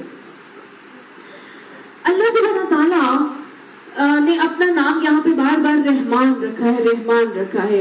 یہ ایک رحمان لفظ جو ہے، جو نام تھا، یہ مشرکین کو بہت برا لگتا تھا اور مشرکین اس نام سے بہت زیادہ چڑے ہوئے تھے۔ ایک بہت دور دراز کے ایک علاقے میں ایک شخص تھا جس کا نام رحمان تھا، تو وہ نا اس نام کی وجہ سے اس اللہ کے اس رحمان نام سے بہت چڑ دکھاتے تھے، لیکن اللہ تعالیٰ نے ان کے دماغوں سے اس بات کو بار بار نکالا اور یہاں پہ پھر وہی صفت کا تذکرہ رکھ کے کہا کہ وہ کہتے ہیں کہ رحمان نے کسی کو بیٹا بنا دیا ہے۔ اب اللہ تعالیٰ سے کہ بیٹا کون بناتا تھا؟ عیسائی اور یہودی بھی۔ یہ دونوں لوگ جو ہے وہ اللہ کے بیٹے تصنیف کر کے رکھے ہوئے تھے، اور مشرکین مکہ نے تو اللہ کی بیٹیاں بنایا ہوا تھا فرشتوں کو۔ تو اللہ کے بیٹے کے حوالے سے یہاں پہ خاص طور سے بتایا جا رہا ہے، کیونکہ بیٹا وہ چیز ہوتی ہے کہ جس کے آگے والدین جو ہے اپنا سر جھکا ہی دیتے ہیں، بیٹے کو مانگتے بھی بہت ہے اور بیٹے کے آگے جو ہے وہ اپنی تمام کی تمام چیزیں جو ہے وہ بالکل کہتے ہیں نا ختم کر دیتے ہیں، سرنڈر کر دیتے ہیں۔ تو وہ یہ کہتے تھے کہ رحمان نے تو کسی کو بیٹا بنایا ہے، اور اس لیے بیٹا بناتے تھے کہ ہمارا اللہ کا جو وہ بیٹا ہے نا وہ ہماری سفارش کرا کے کچھ بھی نہیں اللہ تعالیٰ اس کو کہہ سکیں گے اور ہمیں آرام سے سیدھا وہ جنت میں لے جائیں۔ سمجھ میں آئی؟ اس کانسیپٹ سے انہوں نے حضرت عیسیٰ کو بیٹا بنایا تھا، اور ان کا یہی عقیدہ تھا کہ وہ ہمارے سارے گناہوں کا کفارہ ادا کر گئے۔ بس وہ کہیں گے اللہ کو کہ جی ہم نے جانا ہے، یا میں نے ساری اپنی امت کو لے کے جانا ہے، تو وہ جی چلے جائیں گے۔ حضرت عزیر کو انہوں نے اسی لیے بیٹا بنایا کہ اللہ تو وہ اپنے بیٹے کے آگے بالکل ہی مجبور ہو جائے گا نعوذ باللہ، اور وہ عزیر علیہ السلام کہہ کے ہم سارے یہودیوں کی بخشش کروا دیں گے۔ تو یہ ان کا بیسیکلی کانسیپٹ تھا جس کی اللہ تعالیٰ یہاں نفی کر رہے ہیں کہ رحمان کو کہتے ہیں کہ رحمان نے کسی کو بیٹا بنایا ہے، سخت بےہودہ بات ہے جو تم لوگ گھڑ لائے ہو۔ یعنی یہ اللہ کے شایان شان ہی نہیں ہے کہ یہ بات کی جائے کہ اللہ تعالیٰ کا کوئی بیٹا بھی ہو سکتا ہے۔ یہ ایسی بات ہے کہ قریب ہے کہ آسمان پھٹ پڑے، زمین شق ہو جائے، پہاڑ گر جائیں اس بات پر کہ لوگوں نے رحمان کے لیے اولاد ہونے کا دعویٰ کیا۔ رحمان کی یہ شان نہیں ہے کہ کسی کو بیٹا بنائے، یہ سراسر ظلم ہے۔ ان الشرک لظلم عظیم، یہ اللہ کی ذات میں شرک کا معاملہ ہے، اسی لیے اتنی بڑی بڑی باتیں اللہ تعالیٰ نے کی۔ یہ ظلم عظیم کا معاملہ کر رہے ہیں، یہ تو ایسی بات ہے کہ آسمان پھٹ پڑے، زمین شق ہو جائے، پہاڑ گر جائیں اس بات پر کہ وہ میرا بیٹا بنا دیتے ہیں۔ حضرت ابن عباس سے بخاری کی حدیث آتی ہے کہ اللہ تعالیٰ فرماتے ہیں ابن آدم نے مجھے جھٹلایا اور اسے ایسا نہیں کرنا چاہیے، اور ابن آدم نے مجھے گالی دی اور اسے ایسا نہیں کرنا چاہیے تھا۔ اس کا جھٹلانا تو یہ ہے کہ وہ یہ کہتا ہے کہ میں اسے مرنے کے بعد دوبارہ زندہ نہیں کر سکتا، اور گالی دینا یہ ہے کہ وہ کہتا ہے کہ میری اولاد ہے، حالانکہ میں اس سے پاک ہوں کہ کسی کو بیوی یا بچہ بناؤں۔ سمجھ میں آئی؟ یہ اللہ کی ذات میں گویا اللہ تعالیٰ کو نعوذ باللہ گالی دینے کے مترادف ہے کہ ہم کہہ دیں کہ اللہ کی کوئی بیوی ہے یا اللہ کا کوئی بیٹا ہے۔ یہ اتنی بڑی اور شدید سخت ترین بات ہے، سمجھ آئی؟ جس بات کی اللہ تعالیٰ یہاں پہ نفی فرما رہے ہیں۔ زمین اور آسمانوں کے اندر جو بھی ہے سب اس کے حضور بندوں کی حیثیت سے پیش ہونے والے ہیں۔ وہ اللہ سبحانہ تعالیٰ کو کسی کی ضرورت نہیں ہے، وہ سب کا خالق ہے، مالک ہے، رب ہے۔ اللہ تعالیٰ نے جو اپنی تمام مخلوق کو پیدا کیا ہے یہ اس کے آگے بندوں کی حیثیت سے پیش ہو جائیں گے، لیکن اللہ سبحانہ تعالیٰ پر فرما رہے سب پر وہ محیط ہے۔ میں سب کا نگران ہوں، میں سب کو بنانے والا ہوں، میں سب پر حاوی ہوں، میں ان پر محیط ہوں، اور اسی نے ان کو شمار کر رکھا ہے۔ سب قیامت کے روز فردن فردن اس کے سامنے حاضر ہوگی۔ تو جب سب اس کے غلام ہیں تو پھر اس کو کسی کی حاجت نہیں ہے۔ سمجھ آ گئی؟ غلام ہیں سب اس کے، سارے لوگ ایک ایک کر کے اس کے سامنے حاضر ہو جائیں گے، اسی نے سب کو بنایا ہے اور اسی سب کی اطاعت سب کے اوپر لازم ہے کہ وہ اس اپنے رب کی اطاعت کر کے چلے. کیسے؟ جیسے بندگی کی جاتی ہے، جیسے ایک غلام اپنے آقا کی اطاعت اور بندگی کرتا ہے. گویا اللہ تعالیٰ نے فرما دیا کہ میں نے جتنی بھی چیزیں تخلیق کی ہیں یہ اس لیے کی ہے کہ یہ میری اطاعت کر کے چلے، میں ان کے اوپر باؤنڈ نہیں ہوں کہ میں ان کی مان کے چلوں، یہ میری مان کے چلیں گے. آقا اپنے غلام سے اپنی بات منواتا ہے، وہ غلام کی بات نہیں مانتا، ایسے ہی ہے نا. تو بس اللہ سبحانہ تعالیٰ یہاں پر یہی بات بتا رہے ہیں کہ مجھے کسی کی حاجت نہیں ہے، یہ سب میرے ہی محتاج ہیں، لہٰذا یہ بات کرنا ہی میرے اوپر سراسر گالی دینے اور شرک کرنے کے مترادف ہے. لیکن یقیناً اللہ فرماتے ہیں ان الذین آمنوا، لیکن بے شک جو لوگ ایمان لے آئے، وعملوا الصالحات اور نیک عمل کرتے رہے، سیجعل لهم الرحمن ودا، ان قریب وہ ڈال دے گا واسطے ان کے رحمان محبت. جو لوگ ایمان لے آئے اور عمل صالح کر رہے ہیں، ان قریب اللہ سبحانہ تعالیٰ کیا کر رہے ہیں؟ ان لوگوں کے دلوں میں محبت ڈال دیں گے، لوگوں کے دلوں میں ان کے لیے محبت ڈال دی جائے گی. جو لوگ ایمان لا کے اعمال صالحہ کر رہے ہیں تو اللہ تعالیٰ کیا کرے گا؟ یہ اب اللہ پر لازم ہے، اللہ پر لازم ہے کہ اللہ تعالیٰ پھر ایسے لوگوں کے ساتھ کیا کرے جو آمنوا وعملوا الصالحات کر رہے ہوں. چاہے لوگ ان کو برا بنائیں، چاہے لوگ انہیں نکو بنا دیں، چاہے معاشرے کے پینٹو بنا دیں، چاہے ان کو لوور کلاس میں لے کے آ جائے، چاہے ان کو کمزور طبقہ بنا دیں، چاہے ان کے ساتھ ظلم و زیادتیاں کیے جائیں، لیکن اللہ تعالیٰ فرما رہا ہے تمہیں دنیا نے بدھو بنا دیا، تمہیں لوگوں نے نیچا دکھا دیا، تمہیں لوگوں نے جو ہے وہ سیکنڈ گریڈ سٹیزن بنا دیا، تم کیوں فکر کرتے ہو؟ ان قریب اللہ لوگوں کے دلوں میں تمہارے لیے محبت خود بخود ڈال دے گا. یہ وعدہ ہے جو اللہ تعالیٰ نے مومنوں سے کر دیا.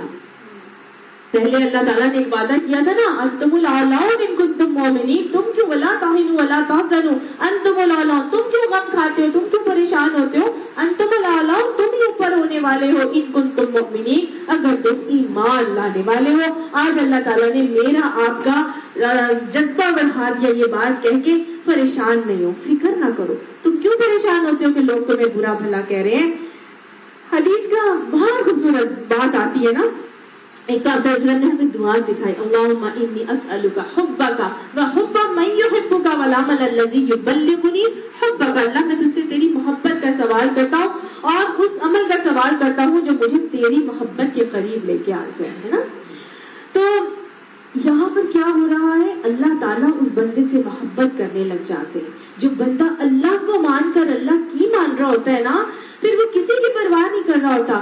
مطلب تم اگر دنیا کی محبت پر اللہ کی محبت کو غالب کر لو گے تو پھر کیا کرے گا اللہ تعالیٰ؟ جب تم دنیا کی محبت پر اللہ کی محبت کو غالب کرو گے، اللہ کی محبت غالب ہو جائے گی تو پھر تو اللہ سبحانہ تعالیٰ دنیا تمہیں کھول کھول کر عطا فرمائے گا اور دنیا ناک رگڑتی بھی تمہارے پیچھے آئے. یہ بات بتائی جا رہی ہے یہاں پہ، یہ بات سکھائی جا رہی ہے اور سمجھائی جا رہی ہے کہ اللہ کی محبت کو غالب کر کے کرو. جو شخص یہ پریشان ہوتا ہے نا کہ لوگ اس سے پریشان، مطلب اس سے ناراض ہو رہے ہیں، لیکن وہ لوگوں کی ناراضگی کو چھوڑ کر اللہ کی ناراضگی کی فکر کرتا ہے کہ میرا رب مجھ سے ناراض نہ ہو، تو اللہ سبحانہ تعالیٰ ان لوگوں کو بھی اس سے راضی کر دیتا ہے. اور جو شخص لوگوں کو راضی کرنے کے لیے اللہ کو ناراض کر رہا ہوتا ہے تو اللہ سبحانہ تعالیٰ ان لوگوں کو بھی جو اس سے راضی کرنا چاہ رہا تھا نا جس کو، وہ بھی اس سے ناراض ہی رہتے ہیں. یہ بھی ایک حدیث کا مفہوم ہے کہ اگر تم لوگوں کو راضی کرتے رہو گے اور اللہ کو ناراض کر دو گے تو پھر اللہ تعالیٰ ان لوگوں کو بھی تم سے ناراض کر دے گا. نہ اللہ راضی ہوا نہ لوگ راضی ہو. لیکن اگر تم اللہ کو راضی کرو گے، چاہے لوگ تم سے ناراض بھی ہو جائیں، اللہ کا کام ہے کہ اللہ سیجعل لهم الرحمن ودا، اللہ ان لوگوں کو بھی جو تم سے ناراض تھے اللہ اس کو تم سے راضی کر دے گا. ہم نے دیکھا آپ صلی اللہ علیہ وسلم سے مشرکین مکہ کتنے ناراض تھے، سارے ایک ایک کر کے ایمان لے کے آ گئے، سارے آپ صلی اللہ علیہ وسلم سے راضی ہو گئے، سارے ہی کتنے لوگ جو ہے وہ صحابہ کے درجے پر پہنچے. اللہ نے کیا ہم سب کو راضی نہیں کیا آپ صلی اللہ علیہ وسلم سے؟ اور کتنی خوبصورت حدیث آتی ہے اس کے حوالے سے کہ اللہ سبحانہ تعالیٰ جب کسی سے محبت کرتے ہیں تو جبرائیل علیہ السلام کو پکار کر کہتے ہیں کہ میں اس شخص سے محبت کرتا ہوں. محبت کیوں کرتے ہیں اللہ؟ اس لیے کہ اس کا شخص نے اپنے اندر اللہ کی محبت کو غالب رکھا ہوا ہے نا. اس کا ہر عمل اللہ کے لیے ہو رہا تھا, تو جب وہ اللہ سے محبت کر کے ہر عمل کر رہا ہے, دنیا کی کوئی پرواہ نہیں کر رہا کہ میرا رب مجھ سے راضی ہو جائے, پھر اللہ تعالیٰ کہتے ہیں کہ میں اس بندے سے محبت کرتا ہوں, اے جبریل تو بھی اس سے محبت کرنا. تو جبرائیل علیہ السلام یہ بات سدرۃ المنتہا کے فرشتوں تک پہنچاتے ہیں. اللہ کے عرش کے آگے پہنچے جتنے فرشتے ان سب تک ساتویں آسمان پر یہ بات پہنچتی ہے. آہستہ آہستہ آہستہ چھٹے, ساتویں, چھٹے, پانچویں, چوتھے, پھر سارے آسمانوں سے ہوتی ہوئی زمین تک آتی ہے, اور زمین پہ پائے جانے والی ہر مخلوق اس شخص سے محبت کرنے لگ جاتی ہے.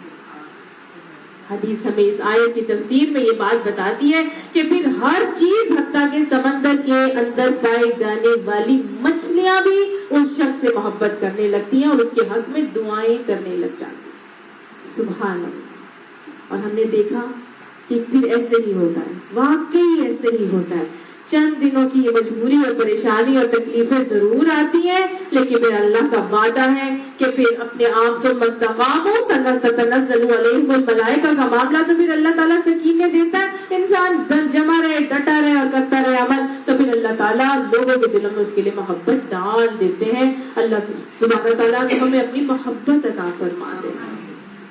محمد صلی اللہ علیہ وآلہ وسلم, اس کلام کو ہم نے آسان کر کے تمہاری زبان میں اسی لیے نازل کیا ہے کہ تم پرہیزگاروں کو خوشخبری دے دو اور ہر دھرم لوگوں کو ڈرا دو. گویا ہر انبیاء کو انہی دو مقصد کے لیے پیدا کیا جاتا تھا اور بھیجا جاتا تھا کہ وہ کیا کرے, خوشخبری بھی دے اور ڈرانے کا معاملہ بھی کرے. وہ بشیر بھی ہو اور نذیر بھی ہو, اور آپ صلی اللہ علیہ وآلہ وسلم بھی بشیر اور نذیر کے تھے. اور یہی دین کی دعوت کے دو اصول ہیں جو بتائے گئے ہیں. تو آج ہم نے جہاں جہنم کی باتیں پڑھی منکرات کے حوالے سے, وہیں پھر اللہ تعالیٰ نے مجھے اور آپ کو نیکی کے حوالے سے جنت کی باتیں بھی بتائیں, بشارت بھی ہوئی اور نذیر کا معاملہ بھی. ان سے پہلے ہم کتنی ہی قوموں کو ہلاک کر چکے ہیں, پھر آج کہیں تو ان کا نشان پاتے ہو یا ان کی بھنک بھی کہیں سنائی دیتی ہے. اتنی بڑی بڑی قومیں گزری, لیکن کیا ہوا, نہ تاریخ میں ان کے نام ہے, نہ ان کے کھنڈرات پائے جاتے ہیں, نہ ان کی سویلائزیشن کا کوئی ریمننٹس نظر آتے ہیں. ٹوٹلی وہ ختم ہو چکی ہیں. کون سی قومیں؟ جنہوں نے ہر دھرمی کا اپنا انداز اپنائے رکھا تھا. تو وہ بات بڑی خوبصورت اقبال نے کہی نا, نہ سمجھو گے تم مٹ جاؤ گے ہندوستان والوں, تمہاری داستان بھی نہ ہوگی داستان. آج بھی اگر ہم نہیں سمجھیں گے تو اللہ تعالیٰ ہمیں بھی لے جائے گا اور پھر ہماری جگہ دوسروں کو لے کے آ جائے گا. اللہ ہمیں ہدایت عطا فرما اور اللہ اخلاص سے عمل عطا فرما کے اللہ سبحانہ تعالیٰ ہمیں اعمال پر استقامت نصیب فرما. صدق اللہ العظیم. سورہ طٰہٰ مکی سورت ہے, اس میں 8 رکوعات اور 135 آیات ہیں. یہ سورت جو ہے مکی سورت ہونے کے حوالے سے نازل کب ہوئی, تو اس کا زمانہ نزول بیسیکلی ہجرت حبشہ کے آس پاس کا دور ہے, آس پاس کا ٹائم تھا ہجرت حبشہ کا. اس سورت کے حوالے سے حضرت عمر رضی اللہ عنہ کے قبول اسلام کا واقعہ جو ہے وہ مشہور ہے, کیونکہ ان کے قبول اسلام سے پہلے یہ سورت نازل ہو چکی تھی. اس سورت کے اندر ایک آیت آتی ہے, لا یمسہ الا المطہرون. تو وہ اس سورت کے اندر تو نہیں میرا خیال ہے, لیکن اس سورت کے زمانہ نزول کے حوالے سے وہی واقعہ ہے کہ جی حضرت عمر نے اسلام قبول کیا تھا. اب کیونکہ لا یمسہ نہیں بلکہ یہ جو اس کا قبول اسلام کا معاملہ ہوا تھا نا, تو اس میں جب انہوں نے آیات سنی تھی یا پڑھی تھی وہ سورہ طٰہٰ ہی کی آیات تھی. ٹھیک ہے, تو اس میں ہوا یہ کہ آپ صلی اللہ علیہ وسلم نے جب ہجرت حبشہ کے لیے حکم دے دیا تھا اور سیکنڈ ہجرت حبشہ 5 ہجری میں ہو چکی تھی, تو 5 نبوی میں, تو اس میں کیا ہوتا ہے کہ بہت سارے لوگ جو ہے وہ مکہ سے حبشہ ہجرت کر چکے ہیں, تو مکہ میں بہت کم لوگ ابھی باقی ہیں. ایک دن حضرت عمر رضی اللہ عنہ کو بہت زیادہ طیش آیا. اس سے پہلے 2 مرتبہ وہ قرآن کی تلاوت سن چکے تھے, ان کا دل نرم بھی ہو چکا تھا, لیکن پھر کیا ہوا, شیطان نے ان پہ غلبہ پا لیا اور انہوں نے اسلام قبول کرنے سے اپنے آپ کو روکے رکھا. ایک دن بڑے تیش میں آ کے وہ نکلے اور جا کے کہتے ہیں کہ آج تو میں نعوذ باللہ حضور صلی اللہ علیہ وسلم کو قتل ہی کر دوں گا. قتل کے ارادے سے نکلتے ہیں, تلوار نیام میں ڈالی ہے, اس پہ ہاتھ رکھا ہوا ہے, بڑی تیز تیز قدم اٹھا کے جا رہے ہیں کہ راستے میں حضرت نعیم مل جاتے ہیں اور وہ آگے سے, وہ ابھی مشرک ہی ہیں. انہوں نے کہا کدھر کے ارادے ہیں عمر؟ تو عمر رضی اللہ نے آگے سے کہا کہ میں جو ہے وہ اس نیت سے جو ہے وہ جا رہا ہوں. انہوں نے کہا کہ اچھا تم وہاں تو بعد میں جانا, پہلے ذرا اپنے گھر والوں کی تو خبر لو. تو انہوں نے کہا گھر والوں کیا مطلب, گھر والوں کو کیا ہوا ہے؟ تو انہوں نے کہا ذرا اپنی بہن فاطمہ بنت خطاب, ان کا تو ذرا جا کے ذرا چکر لگاؤ, ان کا پتہ تو کرو کیا انہوں نے اسلام قبول کر لیا ہے. نہیں تم خود ہی جا کے دیکھو جا کر. حضرت عمر جتنی تیزی سے آ رہے تھے اتنی ہی تیزی سے پلٹے اپنی بہن کے گھر کی طرف جانے کے لیے. اچھا ان کا بہن کا گھر اور ان کا گھر کوئی بہت زیادہ دور نہیں تھا, اور جب وہ جانے لگے ہیں تو وہ پلٹ کے اپنی بہن کے گھر کی طرف جاتے ہیں. بہن ان کے جو ہسبینڈ ہے سعید بن زید, ان دونوں نے مطلب بہن بہنوئی دونوں نے اسلام قبول کر لیا اور یہ بالکل سابقون الاولون میں سے شامل تھے, بالکل شروع کے لوگوں میں. سعید بن زید کون ہے؟ زید بن عمرو بن نفیل کے بیٹے ہیں جو باپ تھے, اور انہوں نے اپنے بیٹے کی ہدایت کے لیے دعا کی تھی جبکہ وہ سفر میں تھے کہ الہی تو نے مجھے تو اس سے محروم رکھا کہ مجھے وہ نبی نہ دیا, لیکن اللہ تو میرے بیٹے سعید کو ہدایت کی نعمت عطا فرما. تو راستے میں ان کو قتل کر دیا جاتا ہے, لیکن حضرت سعید بن زید اس کو بہت چھوٹے سے تھے اور ان کی یہ باپ کی دعا تھی, مسافر تھے, دین کے حق کی ہدایت کے لیے اور طلب کے لیے اللہ تعالیٰ سے دعا کی گئی تھی, تو اللہ تعالیٰ ایسی دعاؤں کو ضرور قبول کرتے ہیں. بیٹے کو فوراً شروع کے دنوں میں ہی اسلام کی توفیق نصیب ہوئی تھی. نہ صرف بیٹے سعید بن زید بلکہ ان کی بیوی جو کہ حضرت فاطمہ بنت خطاب عمر بن خطاب کی بہن تھی, ان دونوں نے ہی چھٹے کے ساتھ اسلام قبول کر لیا. اب میاں بیوی دونوں مسلمان, دین کو اپنے سینوں میں چھپائے ہوئے ہیں, کیونکہ علی الاعلان کریں گے اس کا ذکر تو کیا کیا جائے گا, زدوں کا نشانہ بنایا جائے گا, لہٰذا مصلحتاً اپنے دین کو چھپائے ہوئے ہیں. جس گھرانے میں میاں بیوی دونوں نیک ہو جاتے ہیں انہی گھرانوں میں علم کی شمعیں بھی پھوٹتی ہیں اور انہی گھرانوں سے نور علی نور کا معاملہ بھی ہوتا ہے. ان کے گھرانے سے نور علی نور کا معاملہ کیسے ہوا ہے؟ دیکھیں, اگر صرف بیوی نیک ہوتی تو میاں سے چھپ چھپ کے کر رہی ہوتی, اگر میاں نیک ہوتا تو بیوی سے چھپ چھپ کے کر رہا ہوتا. یہاں دونوں ہی نیک ہے تو جن کے گھروں میں قرآن کی آیات پڑھی پڑھائی سیکھی سکھائی جاتی تھی, اس دور میں بھی جبکہ دین انتہا سے زیادہ زدوں کا نشانہ بنایا جا رہا تھا. کیا کر رہے ہیں دونوں میاں بیوی؟ اپنے گھر میں بیٹھے حضرت خباب بن ارد صحیفہ لے کے آئے ہیں قرآن پاک کی سورہ طٰہٰ کا, اور قرآن پاک کی تلاوت بڑی پڑھائی سیکھی سکھائی جا رہی ہے. جیسے ہی پہنچتے اپنی بہن کے گھر ویسے ہی آواز پڑھنے پڑھانے کی آتی ہے, دروازہ کھٹکھٹانے کی زحمت بھی نہیں کرتے. اس وقت ویسے بھی کیوار ہوتے تھے, دھڑ کیا اور اندر چلے گئے. وہ فوراً اندر جاتے ہیں تو حضرت خباب بن ارد بھانپ لیتے ہیں کہ قدموں کی چاک کو, فوراً سے دروازے کی اوٹ لے کے چھپ جاتے ہیں. یہ تو ہمارا دین بھی سکھاتا ہے کہ اپنا بچاؤ انسان کرے, خود بخود اپنے آپ کو آگ میں جھونکنے کی تو ضرورت نہیں ہے. حضرت خباب بن ارد چھپ جاتے ہیں, صحیفہ ان کے ہاتھ میں ہے. اب جاتے ہی پوچھتے ہیں کہ ہاں جی کیا پڑھ رہے تھے, کیا ہو رہا تھا, میں بھی دیکھوں ذرا. تو بیوی آگے سے بہن کیا کہتی ہے؟ بہن اپنی چیز کو بالکل نہیں چھپاتی کہ ہم کیا کر رہے تھے. فوراً سے بہتر آگے سے بولتی ہے کہ ہاں ہم نے اسلام قبول کر لیا ہے, کر لو جو کرنا ہے. حضرت عمر سے تو برداشت نہیں ہوتا کہ میری بہن اٹھ کر میرے سامنے بول پڑی. سیدھا ہاتھ اٹھاتے ہیں, عورت پہ تو ہاتھ اٹھانا ان لوگوں کے اس میں نہیں تھا, لیکن کیا کرتے ہیں بہنوئی پہ ہاتھ اٹھاتے ہیں اور بہنوئی کو مارنا شروع کر دیتے ہیں. اتنا مارتے ہیں کہ بہن جب بچانے کے لیے آگے جاتی ہے تو بہن کو ہاتھ سے دھکا دیتے ہیں, اور بہن کو دھکا دیتے ہیں تو بہن کا سر جا کے کہیں سے ٹکراتا ہے اور اس میں سے بلیڈنگ سٹارٹ ہو جاتی ہے. اب جب بہن کو دھکا دیا, بلیڈنگ سٹارٹ ہو گئی, تو بہن نے آگے سے بولا اگر تو عمر کا بیٹا ہے, خطاب کا بیٹا ہے, تو میں بھی خطاب کی بیٹی ہوں, کیا کر لے گا, کر لے جو تو نے کرنا ہے. اب بہن کی اتنی جرت جب دیکھی, اور یہ جرت کیسے آتی ہے انسان کے اندر؟ ایمان سے. اور پھر ایسے لوگوں کو اللہ تعالیٰ روب عطا فرماتے ہیں. اور پھر جب اس جرت سے اس بہن نے اپنے بھائی کے آگے اٹھ کے بڑھ کے بولا, اور کوئی کسی بھی تکلیف کی پرواہ کیے بغیر اس جرت سے بولا, اس روب سے بولا, تو بہن کا خون نکلتا ہوا دیکھا اور اس جرت اور اس کے روب میں وہ آ کر ایک دم سے نرم پڑ جاتی ہے۔ اب قرآن کی آیات نرم دلوں پر اثر کرتی ہیں، ٹھیک؟ اس وقت تو جوش شیطان کی وجہ سے نہ تھا نا، خون میں غصہ تھا اور غصہ شیطان کی وجہ سے ہے۔ شیطان کی جب اندر پوری حرارت چل رہی ہو تو پھر دل سخت ہوتے ہیں، پھر قرآن کی آیات پڑھنے پڑھانے سے فرق کوئی نہیں پڑتا۔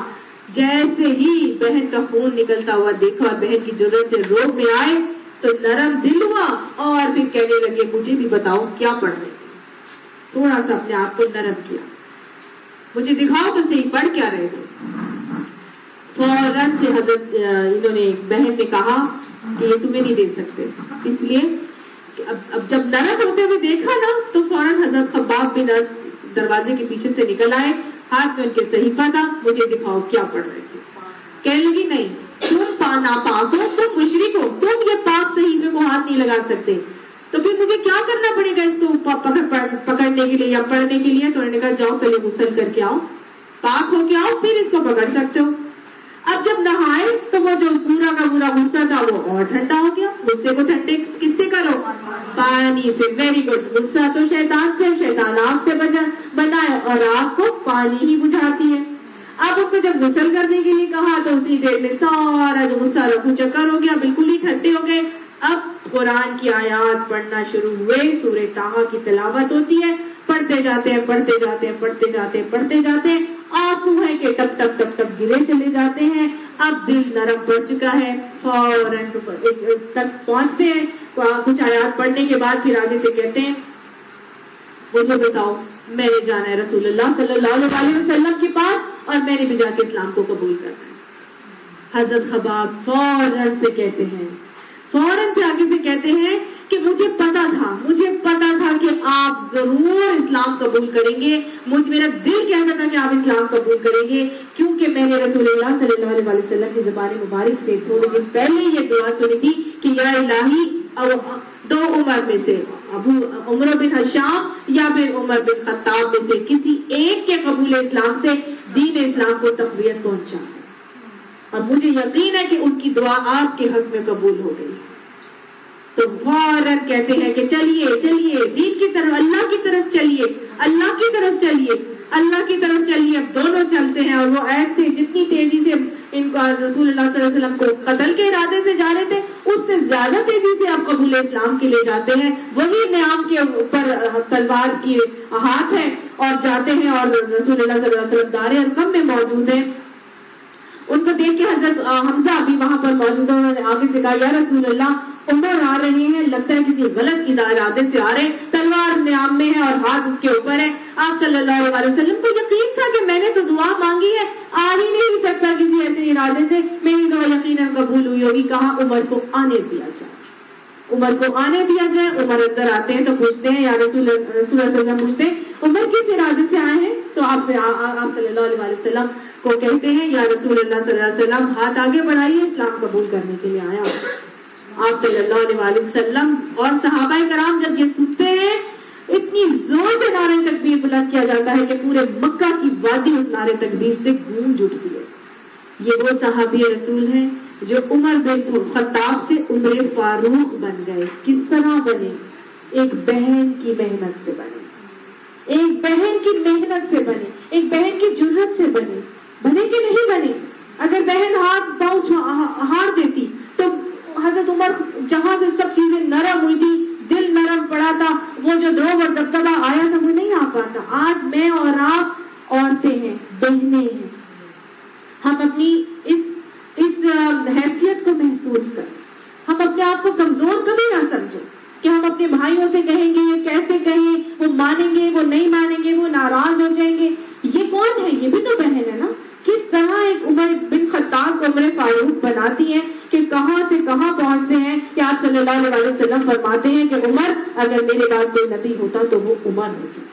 آپ صلی اللہ علیہ وسلم فرماتے ہیں عمر میں دیکھتا ہوں کہ جس جگہ سے آپ گزرتے ہیں وہاں سے شیطان بھاگ جاتا ہے۔ عمر بن خطاب شیطان سے کشتی لڑتے ہیں اور شیطان کو پچھاڑ دیتے ہیں، جن کو پچھاڑ دیتے ہیں۔ ایمان لانے کا وسیلہ ایک بہن بنتی ہے، اپنی ایک عورت بنتی ہے اپنی حیثیت کو پہچانے اور اپنی طاقت کو محسوس کیا کرے. اور اسلام میں عورت اگر ماں بنتی ہے تو ماں بن کے بھی اس کا درجہ بلند ہو جاتا ہے.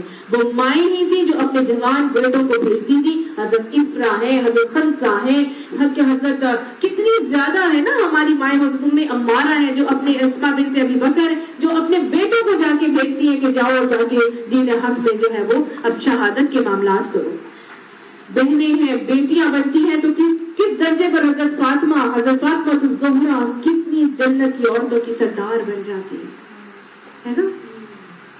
تو ہم نے اپنے آپ کے درجے کو پہچاننا ہے. اللہ نے ہمیں جس بھی درجے پہ رکھا, بیٹیاں بنایا, بہنیں بنایا, مائیں بنایا, اللہ سبحانہ بیویاں بنایا. اللہ سبحانہ تعالیٰ ہم سے وہ بہترین کام لے جس کی وجہ سے ہم دین کو تقویت پہنچانے والے معاملات کر سکیں. ہم ایسے درجوں پہ پہنچے کہ ہمارا نام بھی خواتین اسلام کی اعلیٰ درجوں میں اللہ کے حضور میں لکھا جائے. بسم اللہ الرحمن الرحیم. سورہ طٰہٰ. طٰہٰ ما انزلنا علیک القرآن لتشقیٰ. طٰہٰ حروف مقطعات ہیں لیکن آپ صلی اللہ علیہ وسلم کا نام بھی ہے. آپ صلی اللہ علیہ وسلم کو اللہ تعالیٰ گویا ان کے نام سے ہی مخاطب کر کے کہہ رہے ہیں. حروف مقطعات کی صورت میں لے لیں تو بھی ٹھیک ہے, اور آپ صلی اللہ علیہ وسلم کی صورت میں لے لیں تو آپ صلی اللہ علیہ وسلم کو مخاطب کیا جا رہا ہے کہ کہا ہم نے یہ قرآن تم پر اس لیے نازل نہیں کیا کہ تم مشقت اور مصیبت میں پڑ جاؤ. ٹھیک ہے, آپ صلی اللہ علیہ وسلم کو یہ تسلی دی جا رہی ہے کہ یہ قرآن اس لیے نہیں آیا کہ آپ مصیبت اور مشقت میں پڑ جائیں. کون سی مشقت تھی آپ صلی اللہ علیہ وسلم کے اوپر؟ وہی کے آنے کی اور وہی کی لینے کی مشقت اور تکلیف کو کہہ رہی ہیں. دعوت دینے کی, آگے دینے کی. اور آپ صلی اللہ علیہ وسلم کو اصل میں ہوتا یہ تھا کہ جب آپ صلی اللہ علیہ وسلم کے پاس اللہ کے احکامات آ جاتے تھے تو آپ صلی اللہ علیہ وسلم کو یہ فکر لاحق ہو جاتی تھی کہ یہ باتیں جو اللہ نے مجھے بتائی ہیں یہ میں ان تک پہنچا کے ان کو سمجھا دوں اور وہ اس کو مان لیں, اس پر عمل کر لیں اور وہ جہنم میں جانے سے بچ جائے. یہ مشقت تھی آپ صلی اللہ علیہ وسلم کی جس کی وجہ سے آپ کو بے انتہا تکلیف ہوتی تھی کہ راتوں کو جاگ جاگ کے ان کی ہدایت کے لیے دعا کرتے تھے. اور اللہ نے آپ صلی اللہ علیہ وسلم کی اس تکلیف کو ایسے بیان کیا قرآن پاک میں لعلک باخع نفسک کہ آپ گویا اپنی جان کو اس میں ہلاک ہی کر لیں گے, اپنی جان کو اس تکلیف میں ہلاک ہی کر لیں گے. کیا ہمیں اتنی تکلیف ہوتی ہے کہ لوگ ایمان کیوں نہیں لا رہے, لوگ اتنی غلط راستے پر کیوں چل رہے ہیں, کیوں نہیں اللہ کے دیے ہوئے احکامات جو مجھ تک پہنچ گئے میں آگے بھی پہنچا دوں؟ کیا ہم نے کبھی اس مشقت کو محسوس کیا؟ الحمدللہ اگر محسوس کرتے ہیں تو اللہ سبحانہ تعالیٰ ہمیں اس پہ استقامت عطا فرمائے اور اللہ سبحانہ تعالیٰ اب ہمیں یہ وہ تڑپ بھی عطا فرمائے کہ ان ساری باتوں کو ہم آگے پہنچانے کا معاملہ بھی اسی تڑپ اور طلب اور لگن سے کر لیں. یہ تو ایک یاد دہانی ہے ہر اس شخص کے لیے جو ڈرے. گویا بتا دیا گیا اِلَّا تَذْكِرَةً لِمَن يَخْشَىٰ. یہ ایک یاد دہانی ہے. آپ کا کام کیا ہے؟ بلغ ما انزل الیک من ربک. آپ تو بات سے پہنچائیں گے, یاد دہانی کرائیں گے, لیکن نصیحت کون لے گا؟ لمن یخشیٰ. نصیحت وہ لے گا جو اللہ سے ڈر اور خشیت رکھتا ہو. سمجھ میں آئی؟ تو اللہ تعالیٰ سے یہ دعا بھی کیا کریں کہ اللہ سبحانہ تعالیٰ ایسے لوگوں سے واسطہ پڑا کہ جو خشیت رکھنے والے ہوں, جو متقی ہوں, تاکہ جن سے بات کروں تو آگے فوراً ان کے دلوں پر اثر بھی ہو اور آپ کے لیے صدقہ جاریہ فوراً بڑھتے چلے جائیں. سمجھ میں آئی؟ اللہ ہمیں دلوں کی خشیت اور نرمی بھی عطا فرمائے اور اللہ سبحانہ تعالیٰ ہمیں اس کام کو ایسے طریقے سے ادا کرنے والا خوش نصیب بھی بنائے. تنزیلا یہ نازل کیا گیا ہے ممن خلق الارض والسماوات العلی. کس کی طرف سے نازل کیا گیا ہے؟ اب آگے کی چند آیات میں آیت نمبر 8 تک اللہ سبحانہ تعالیٰ کی کچھ صفات بتائی جا رہی ہیں کہ یہ اس ذات کی طرف سے نازل کیا گیا ہے جس نے پیدا کیا ہے زمین کو اور بلند آسمانوں کو. وہ رحمان کائنات کے تخت سلطنت پر جلوہ فرما ہے، مالک ہے ان سب چیزوں کا جو آسمان اور زمین میں ہے اور جو زمین و آسمان کے درمیان ہے، جو مٹی کے نیچے ہیں. تم چاہے اپنی بات پکار کر کہو، وہ تو چپکے سے کہی ہوئی بات بلکہ اس سے مخفی تر بات بھی جانتا ہے. وہ اللہ ہے، اس کے سوا کوئی خدا نہیں ہے، اس کے لیے بہترین نام ہے. تو وہ اللہ تعالیٰ نے ابتدائی چند آیات میں اپنی ذات کا تعارف کروایا، توحید کا تعارف کروایا اور رسالت کا تعارف کروایا. آپ صلی اللہ علیہ وسلم کے آنے کا مقصد بتایا کہ آپ کا کام کیا ہے. اپنے آپ کو ہلاکت اور مشقت میں ڈالنا نہیں ہے بلکہ اس کی نصیحت کو آگے پہنچانا ہے. نصیحت جو ڈرے گا وہی قبول کرے گا. ذالک الکتاب لا ریب فیہ، یہ وہ کتاب ہے جس میں شک کوئی نہیں ہے، لیکن یہ ہدایت کس کے لیے بنے گی؟ ہدی للمتقین. یہ اس کے لیے ہدایت بنے گی جو تقوی رکھتا ہوگا. اللہ ہمیں متقی بنا دے. یہاں پہ بھی یہی بات کی جا رہی ہے، ٹھیک ہے. اور تمہیں کچھ موسیٰ علیہ السلام کی خبر بھی پہنچی ہے. اب موسیٰ علیہ السلام کا تذکرہ یہاں پر کیا جائے گا. سورہ طٰہٰ میں حضرت موسیٰ علیہ السلام کا تذکرہ یہاں پہ باقاعدہ طور پر بہت ہی خوبصورت انداز میں کیا جائے گا اور گویا یہ بتایا جائے گا کہ نبوت اور رسالت کوئی اللہ تعالیٰ اعلانیہ طور پر نہیں دیتے. کیونکہ کوئی اعلان ہوتا، کوئی مجمع منعقد کیا جاتا اور پھر جی آپ کو بتایا جاتا کہ رسول اللہ صلی اللہ علیہ وسلم کو میں نے نبی بنا کے چن لیا، ان کو مبعوث کر دیا. نہیں، دیکھیں ہم نے حضرت موسیٰ علیہ السلام کو بھی چنا تھا، ان کو بھی ہم نے نبوت دی تھی. دیکھو ان کو کیسے دی تھی، چھپ چھپاتے ہوئے. کس انداز میں حضرت موسیٰ علیہ السلام کو نبوت ملتی ہے. تو یہاں پہ ہمیں بتایا جائے گا رسول اللہ صلی اللہ علیہ وسلم کے حوالے سے کہ موسیٰ علیہ السلام کو اللہ تعالیٰ نے نبوت کیسے دی تھی. چھپ کے چھپاتے ہوئے، چپ چپیتے طور پر اللہ تعالیٰ نے ان کو کیسے اپنے کام کا بنا کے نبی بنا لیا تھا. اب یہ وہ تذکرہ ہے کہ جب حضرت موسیٰ علیہ السلام کا وہ قصہ آپ کہہ لیجئے کہ سورہ طٰہٰ میں آگے پیچھے دو طرح سے آئیں گے. ایک وہ قصہ آئے گا کہ جب حضرت موسیٰ علیہ السلام پیدا ہوئے تھے، ایک وہ قصہ آئے گا جب حضرت موسیٰ علیہ السلام کو نبوت ملی تھی، اور ایک تیسرا قصہ وہ ہے جو وہ فرعون کے پاس اپنی ساری کی ساری نبوت کا کام لے کر گئے تھے. ٹھیک ہے، تو یہ آگے پیچھے کر کے 3 حصوں میں ایک قصہ ہے اور اس کو جب ہم ملا لیتے ہیں تو پورا ایک مربوط قصہ بن جاتا ہے. یہ کون سا پورشن بتایا جا رہا ہے؟ یہ درمیان کا حصہ بتایا جا رہا ہے جب حضرت موسیٰ علیہ السلام جبکہ اس نے ایک آگ دیکھی تھی. آگ دیکھی تھی. کب دیکھی تھی آگ؟ ہاں جی، ماشاء اللہ سے الحمدللہ آپ سب لوگوں کو یہ بات اچھی طرح قصہ رٹ ہی چکا ہوگا کہ حضرت موسیٰ علیہ السلام الحمدللہ تو بہت مسکرا رہی ہیں. آپ سب کو یاد ہے کہ نہیں یاد ہے؟ الحمدللہ حضرت موسیٰ علیہ السلام کو جب پیدا ہوئے تھے تو اس کے بعد فرعون کے دربار میں رہے، وہیں پڑے پلے بڑے، ساری کی ساری مہارت، فن، ہنر، تعلیم حاصل کی. پھر کیا ہوتا ہے کہ ان کے دل میں چونکہ دودھ بنی اسرائیل کا پیا تھا، ماں کا اپنی پیا تھا، تو اس کی وجہ سے بنی اسرائیلیوں کے لیے ان کے دل میں سافٹ کارنر پیدا ہو گیا تھا. اب ایک مرتبہ انہوں نے اسی طرح سے جا رہے تھے کہیں تو بنی اسرائیل کا کوئی شخص تھا، وہ لڑ رہا تھا فرعونی شخص سے، فرعون کی قوم کے قبطی قوم کے شخص سے لڑ رہا تھا، اسرائیلی قوم کا شخص. حضرت موسیٰ علیہ السلام کو بنی اسرائیلی شخص نے پکارا کہ دیکھو یہ مجھے میرے پر زیادتی کر رہا ہے. تو حضرت موسیٰ علیہ السلام کا چونکہ سافٹ کارنر بنی اسرائیلی کے ساتھ تھا، یہ لوگ غلام تھے اور بہت ہی سپریس تھے، حضرت موسیٰ نے اس کو بچانے کے لیے قبطی کو جو گھوسا مارا تو وہ گرا اور مر گیا. اب نادانستہ مر گیا. اب ہوا یہ کہ لوگوں میں یہ بات پھیل گئی کہ کسی اسرائیلی نے قبطی کو مار دیا ہے. اب کسی کو پتا نہیں ہے کہ کس نے مارا ہے. اب اگلے دن کیا ہوا کہ اللہ نے اس کا پتہ رکھا ہوا تھا. اب اگلے دن یہ ہوا کہ حضرت موسیٰ علیہ السلام پھر جا رہے تھے، انہوں نے پھر اسی اسرائیلی کو ایک اور قبطی کے ساتھ لڑتے ہوئے دیکھا. تو یہ جب اس کو پھر حضرت موسیٰ کے دل میں آیا کہ یہ شخص جو ہے یہ تو خود ہی جھگڑالو لگتا ہے مجھے کہ یہ کل بھی لڑ رہا تھا آج بھی لڑ رہا ہے.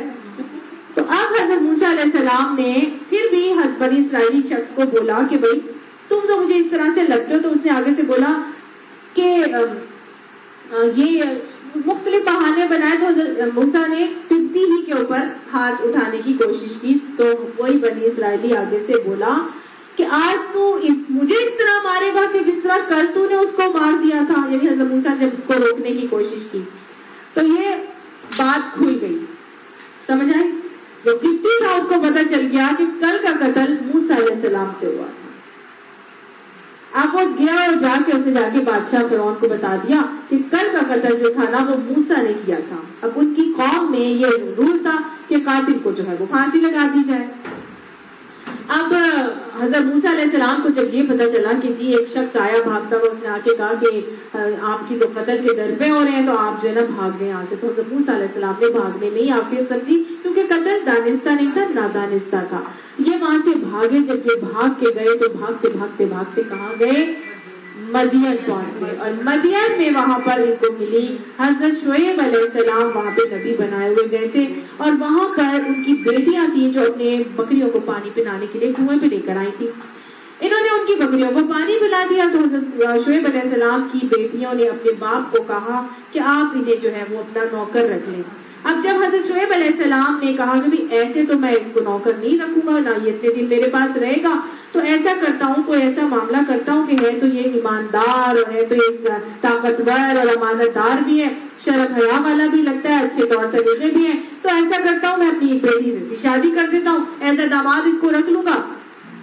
تو انہوں نے ان کو رکھ لیا. اب 10 سال یہ وہاں پر رہتے ہیں اور وہاں سے اب یہ ان کو لے کر واپس پلٹ رہے. اب 10 سال میں اتنا ٹائم گزر چکا ہے کہ ان کو اب سب لوگ بھول چکے ہوتے ہیں. ویسے بھی جلا وطنی کی جو سزا ہوتی ہے وہ اس سے زیادہ نہیں ہوتی, اور قتل کا اگر مقدمہ ہو بھی تو اس پر ختم ہو جاتا ہے. اب 10 سال بعد جب یہ واپس پلٹ رہے تھے اپنی بیوی اور اپنے گھر والوں کو لے کر, تو ہوا یہ کہ کچھ تفسیر میں ایسا آتا ہے کہ ان کی جو بیوی تھی اس وقت حاملہ تھی اور وہ درد وغیرہ ہوا, لیکن انہوں نے ان کو منع کر دیا تھا شعیب علیہ السلام نے کہ ملک شام کی طرف سے جاؤ گے تو وہاں پر تم کو پکڑ لیا جائے گا, لہٰذا تم اپنا راستہ ملک شام کی طرف سے دوسرے راستے سے رکھو.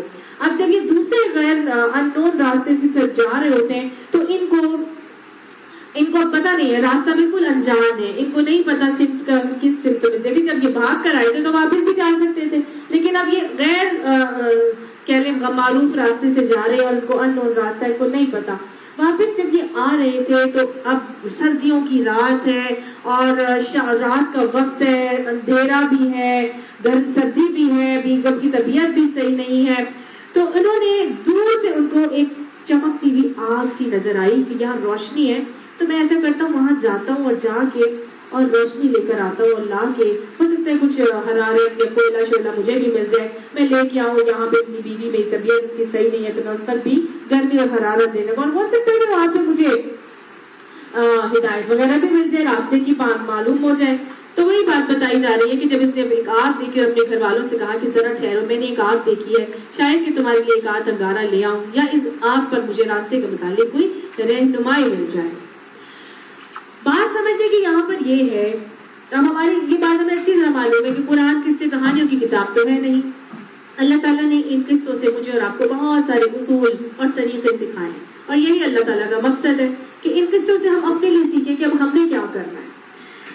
جب پہنچے ہیں ایک جگہ پر تو تھکے تو یہ بھی ہوں گے نا, لیکن یہ بھی کہہ رہے ہیں کہ میں بہت تھک گیا ہوں, جاؤ تم میرے ملازم ہو یا تم فلانے, تم جاؤ اور جا کے وہاں پہ دیکھ کے آؤ, یا اپنی بیوی سے کہہ رہے ہو یا کسی سے بھی کہہ رہے ہو کہ جاؤ ذرا جا کے وہاں سے پتہ تو کر کے آؤ, میں تو بہت تھک گیا ہوں, میرے سے آرام کرتا ہوں تھوڑا سا, آگے بھی ہم نے سارا اپنا سفر کرنا ہے. لیکن نہیں, الرجال قوامون علی النساء, اللہ سبحانہ تعالیٰ نے مردوں کو قوام بنایا ہے عورتوں کے اوپر. اور حدیث میں آتا ہے سید القوم خادمہم, قوم کا جو سردار ہوتا ہے وہ قوم کا خادم ہوتا ہے. تو جو گھر کا سردار ہے وہ گھر والوں کا خادم ہوتا ہے. اللہ تعالیٰ نے جو مرد کو قوام بنایا ہے تو اس کو گھر والوں کا خادم بھی ایک طرح سے بنایا ہے. باہر کے کاموں کی جتنی ذمہ داریاں ہیں وہ مرد کے اوپر رکھی گئی ہیں, عورت کے اوپر نہیں رکھی گئی. یہ چیز تو اگر آپ دیکھیں نا تو جانوروں کے اندر بھی ہمیں نظر آتی ہے. بھیڑیے کے اندر باقاعدہ طور پر ایک بھیڑیے کا میں نے وہ دیکھی, اس کے اندر کیا تھا کہ بھیڑیا جو بھیڑیوں کا سردار ہوتا ہے وہ کس طرح سے ہوتا ہے, سب سے آگے لشکر میں, جو لشکر ان کا جا رہا ہوتا ہے ایک لائن میں جاتا ہے, سب سے آگے 3 وہ تھے جو بہت بوڑھے اولڈ ایج جو بھیڑیے تھے, جو بہت آہستہ آہستہ چل رہے تھے, جو تیز بھاگ نہیں سکتے تھے, جو کمزور لاغر ہو گئے تھے, ان کو کہا آپ سب سے آگے رہو. وہ 3 بھیڑیے جو بہت اولڈ ایج تھے وہ سب سے آگے آگے چل رہے تھے. اس کے پیچھے ان کی حفاظت کے لیے 5 زبردست مضبوط بھیڑیے ان کا دستہ تھا, لائن سے چل رہے. اس کے بعد جو ان کی پوری, جو ان کی آپ کہہ لیجیے نسل ریوڑ تھا, وہ پورا کا پورا, ہاں جی, وہ چل رہا تھا. مجھے نہیں پتا بھیڑیوں کے ریوڑ کو کیا, اس کو بھی وہی کہتے ہوں گے, ہرڈ ہی کہتے ہوں گے. وہ بھی وہ پورا چل رہا تھا. اور اس کے پیچھے پھر 5 مضبوط چاق و چوبند تن و من جو کسی بھی دشمن سے حفاظت کرنے کے لیے موجود تھے.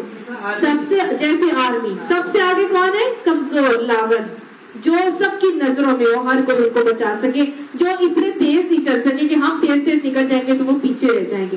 وہ آگے, پھر 5 مضبوط, پھر اس کے بعد پورا ان کا ریوڑ, پھر 5 تن و من مضبوط, اور سب سے پیچھے تھوڑے فاصلے پر ان کا سردار. سب سے پیچھے ان کا سردار جا رہا ہے. یہ باقاعدہ میں نے پکچر دیکھی ہے ساری, کہ یہ جو چیزیں اللہ تعالیٰ نے بھیڑیوں تک کو, جانوروں تک کو سکھائی ہے. پتہ نہیں چونٹیوں میں بھی ایسے ہوتا ہوگا, پتہ نہیں باقیوں میں بھی ایسے ہی ہوتا ہوگا, لیکن جانوروں تک کو اللہ تعالیٰ نے بتا دیا کہ سردار اس کا نگران ہے, اس کا خاتم ہے. وہ آگے نہیں ہوگا, سب سے پیچھے ہوگا, سب کی رکھوالی بھی کرے گا, حفاظت بھی کرے گا, نگرانی بھی کرے گا. آج ہمارے گھروں کے مرد گھروں میں بیٹھے, ماں عورتوں کو باہر بھیجتے, جاؤ میں بیٹھا ہوں, تم جاؤ گروسری بھی کر کے آ جاؤ, تم گوشت بھی لے کے آ جاؤ, تم فلانا بھی کر دو, تم یہ بھی کر لو, تم یہ, مطلب یہ کام عورتوں کی ذمہ داری نہیں ہے. کس کی ذمہ داری ہے؟ مردوں کی ذمہ داری ہے. باہر کے تمام معاملات مردوں کے ہیں.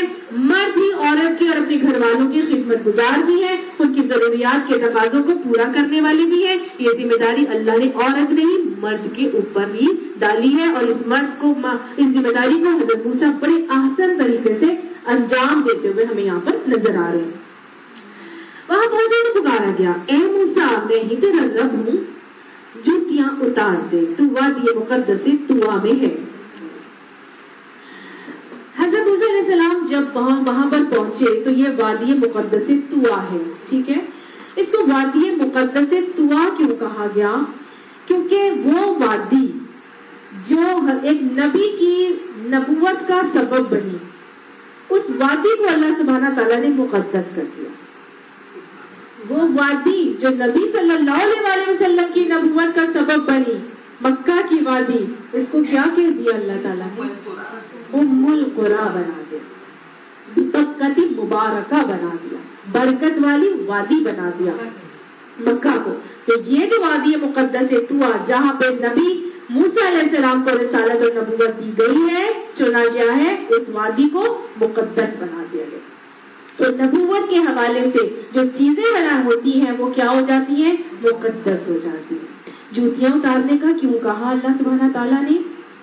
کیونکہ جو بھی پاک جگہ ہوتی ہے وہاں پر یہ کانسیپٹ ہوتا ہے کہ وہاں پر جوتوں کے ناپاکی اور گند کو نہ لایا جائے. اسی حوالے سے نماز کے لیے بھی مسجد میں جوتے اتار کر جانے کا حکم ہے, ٹھیک ہے. لیکن جو یہودی تھے, جب وہ عبادت کرتے تھے اور وہ اپنی نماز پڑھتے تھے تو وہ جوتے اتار کر نماز پڑھتے تھے, اور ہرگز بھی جوتے پہن کر نماز پڑھنے کو وہ ناجائز سمجھتے ہیں اسی بات کی وجہ سے. لیکن ہمارا دین معتدل دین ہے, ہمارے دین میں معیار روی ہے. آپ صلی اللہ علیہ وسلم نے ہمیں کیا اس کے لیے گائیڈنس دی اور حکم دیا؟ آپ نے فرمایا, ابو داؤد کی روایت آتی ہے کہ یہودیوں کے خلاف عمل کرو, کیونکہ وہ جوتے اور چمڑے کے موزے پہن کر نماز نہیں پڑھتے. تو ہمیں کہا گیا کہ ان کے خلاف عمل کرو. جوتے پہن کر بھی نماز پڑھ سکتے ہو, چمڑے کے موزے پہن کر بھی نماز پڑھ سکتے ہو. لیکن آپ نے ایک اور جگہ, یہ اس کا مطلب یہ نہیں کہ بس ضرور جوتے ہی پہن کے ہم نے نماز پڑھنی ہے. آپ نے فرمایا کہ ایسا کرنا مطلب جائز تو ہے نا. تو آپ نے کیا فرمایا؟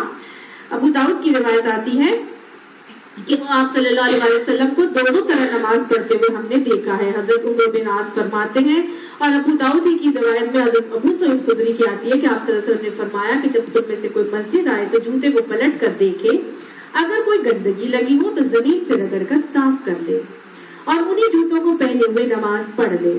ابو ہریرہ کی روایت میں حضور صلی اللہ علیہ وسلم کے یہ الفاظ بھی ہیں کہ اگر تم میں سے کسی نے اپنے جوتے سے گندگی کو پامال کیا ہو تو مٹی اس کو پاک کر دینے کے لیے کافی ہے. اللہ کی زمین پر جو خشک مٹی ہے وہ پاک ہے.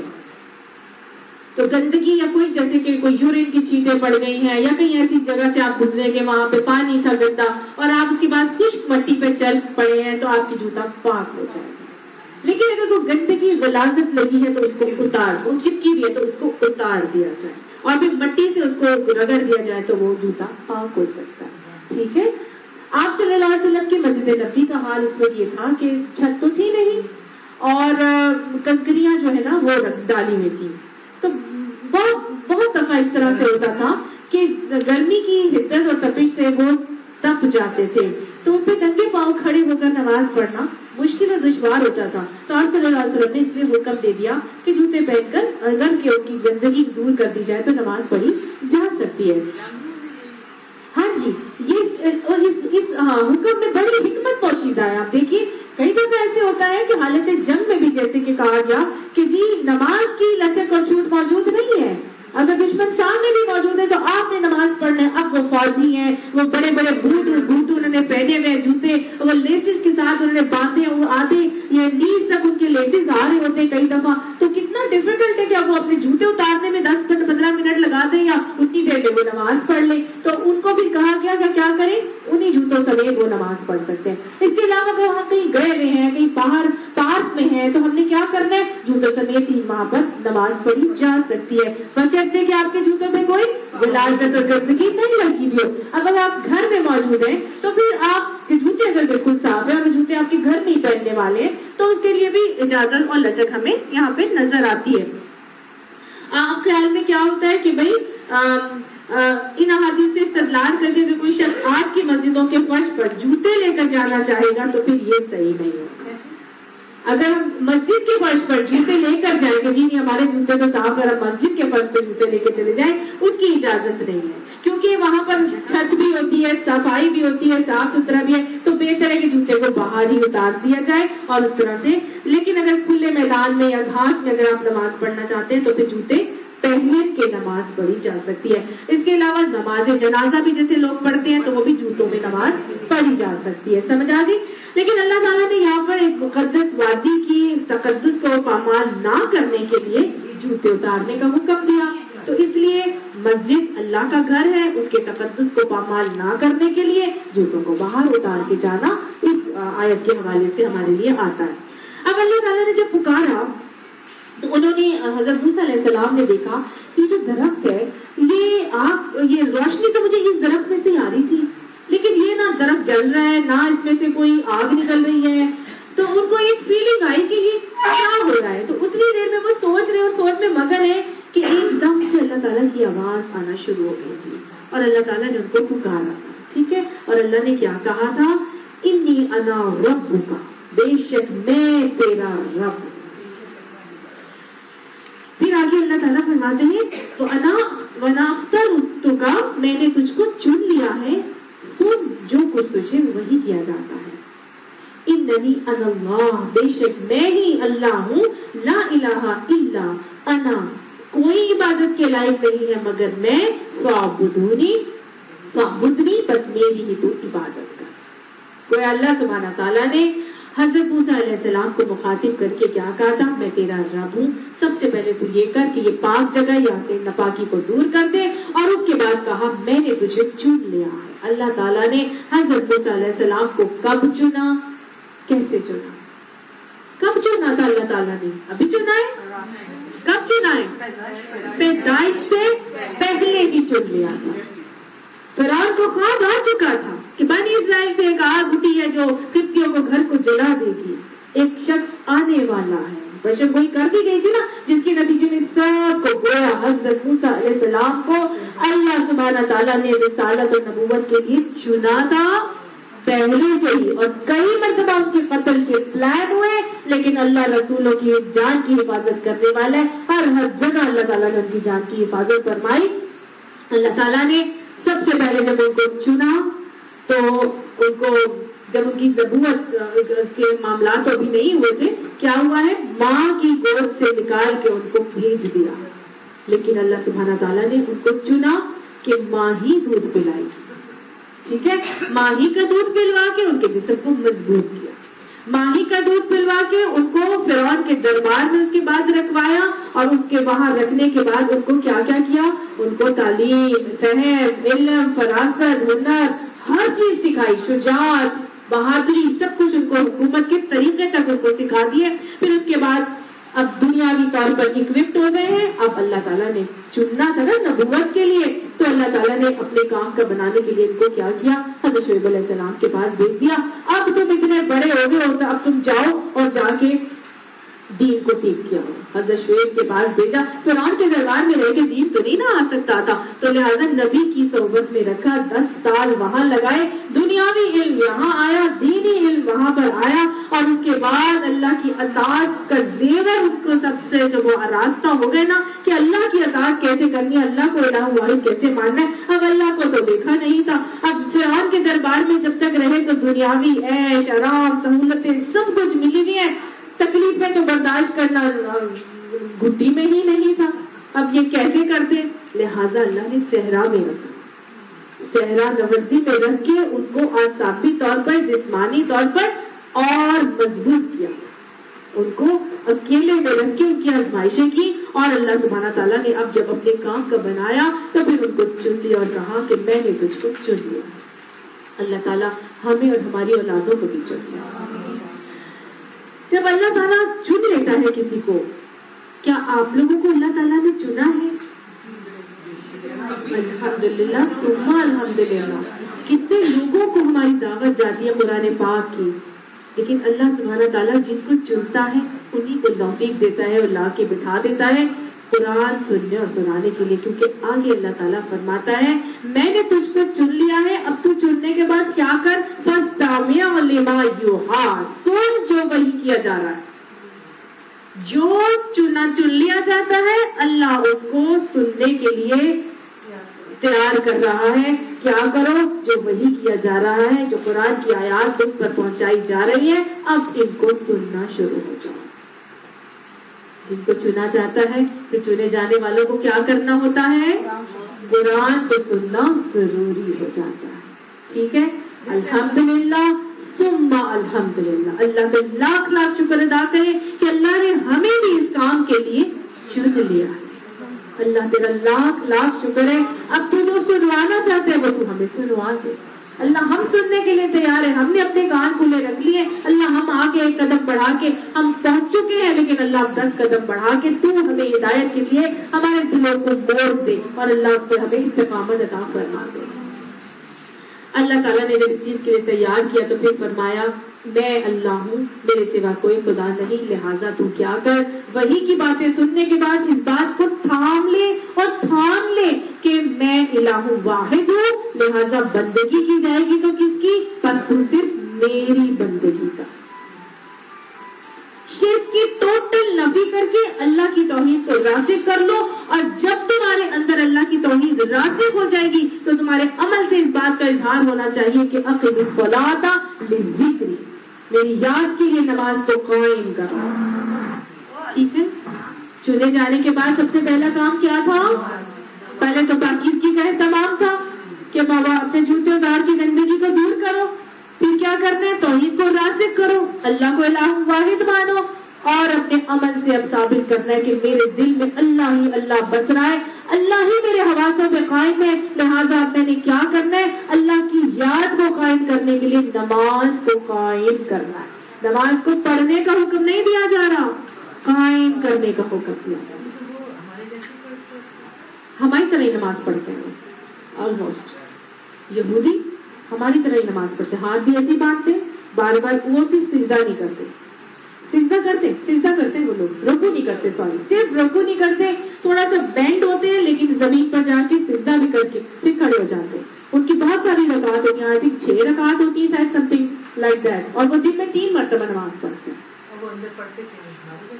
جی ان کی ہیبرو تو بہت عربک جیسی ہے، Hebrew is very much similar to Arabic, ان کے الفاظ بھی ایسے ہی ہیں۔ ہر چیز جو ہماری عربی کی حروف تہجی ہے نا، ان کی عبرانی زبان کی بھی حروف تہجی آلموسٹ ویسی ہی فونکس ہیں، ساؤنڈز ویسے ہی ہیں، بہت حد تک ملتی جلتی ہے۔ اور وہ جو پڑھتے ہیں وہ ان کی ظاہر ہے وہی نماز ہے جو ان کے انبیاء کے ذریعے سے ملی. ایک نبی نے یہ کیا. آپ کو صرف اتنا سا میں بتا دوں کہ جو کھانا کھانے کے بعد کی دعا ہوتی ہے اس دعا کو 4 حصوں میں ڈیوائڈ کیا ہوا.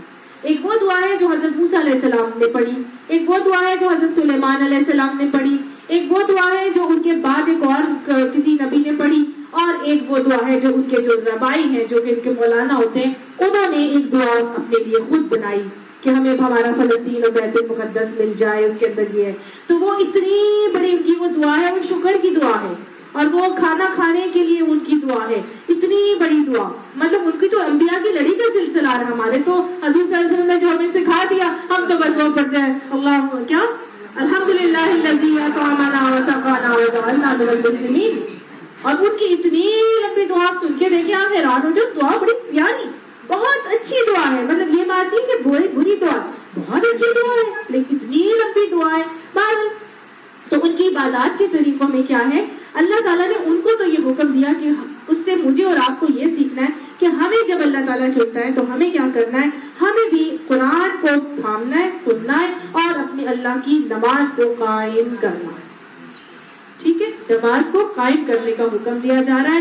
اور اس کے بعد نماز جب قائم ہوگی تو اگلی بات اللہ تعالیٰ نے یہ فرمائی کہ قیامت کی گھڑی ضرور آنے والی ہے, میں اس کا وقت مخفی رکھنا چاہتا ہوں تاکہ ہر متنفس اپنی صحیح کے مطابق بدلہ پائے.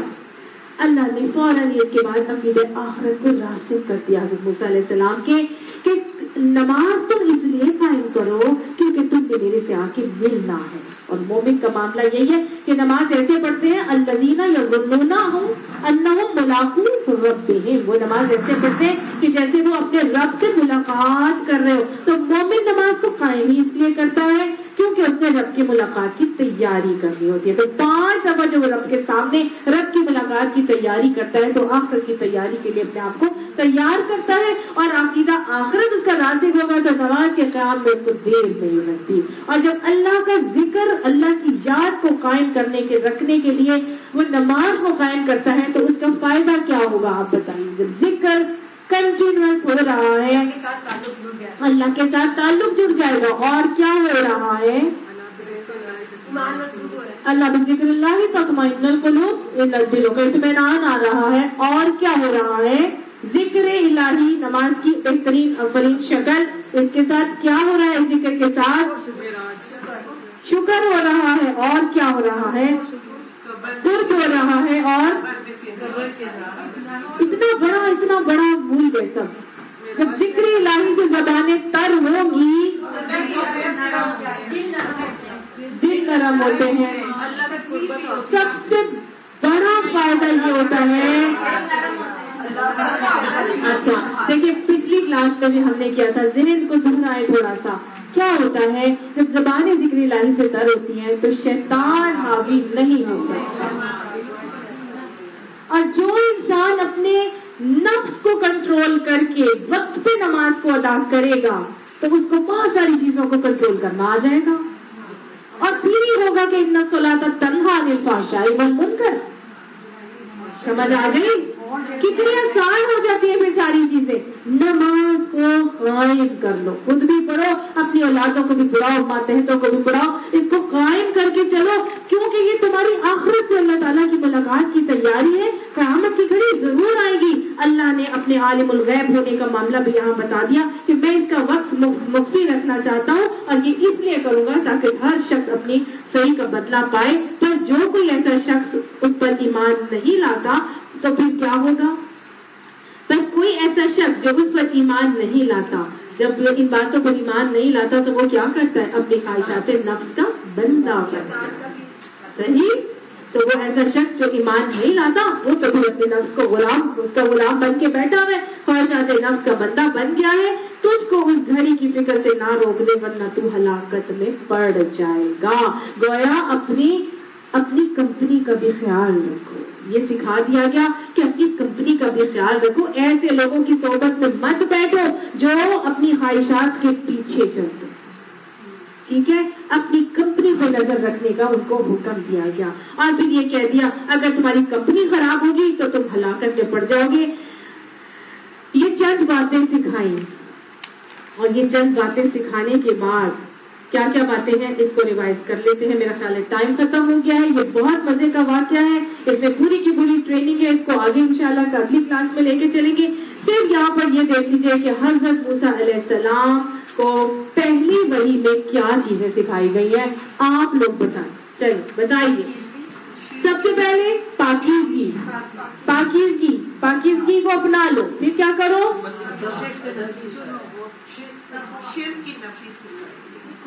پھر یہ کہا کہ یہ سمجھ لو کہ تمہیں چن لیا گیا، ٹھیک ہے۔ جب چنے جانے والے لوگ ہوتے ہیں پھر انہوں نے کیا کرنا ہے؟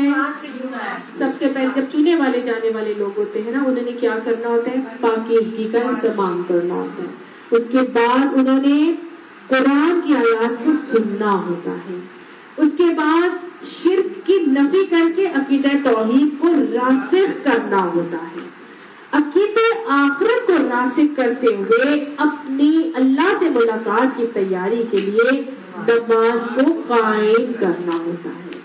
ان کاموں کو کرنے کے لیے بہترین چیز جو ہے وہ بہترین ماحول کی ضرورت ہوتی ہے، تو اپنے ماحول پر نظر رکھنی ہے، کہیں ایسا ہمارا ماحول نہ ہو جائے جو ہمیں اللہ کی یاد سے روک کے اپنے نفس کا غلام بنا دے، نہیں تو ہم ہلاکت میں پڑ سکتے ہیں۔ اللہ تعالیٰ ہمیں یہ باتیں سمجھا دے اور ان باتوں پر عمل کرنے کی ہمیں توفیق عطا فرما دے۔ اللہ ہمیں بہترین ساتھی عطا فرمائے، اللہ ہماری اولادوں کو بہترین ساتھی عطا فرمائے، اور اللہ سبحانہ تعالیٰ ہمیں اور ہماری اولادوں کو دین کے کام کے لیے چن لے۔ اللہ قرآن کا بہترین علم ہمیں عطا فرما، اللہ اس پر عمل کی ہمیں توفیق نصیب فرما، اور اللہ سبحانہ تعالیٰ عقیدہ توحید اور عقیدہ آخرت کو ہمارے اور ہماری اولادوں کے دلوں میں راسخ فرما دے۔ صدق اللہ العظیم، آمین ثم آمین۔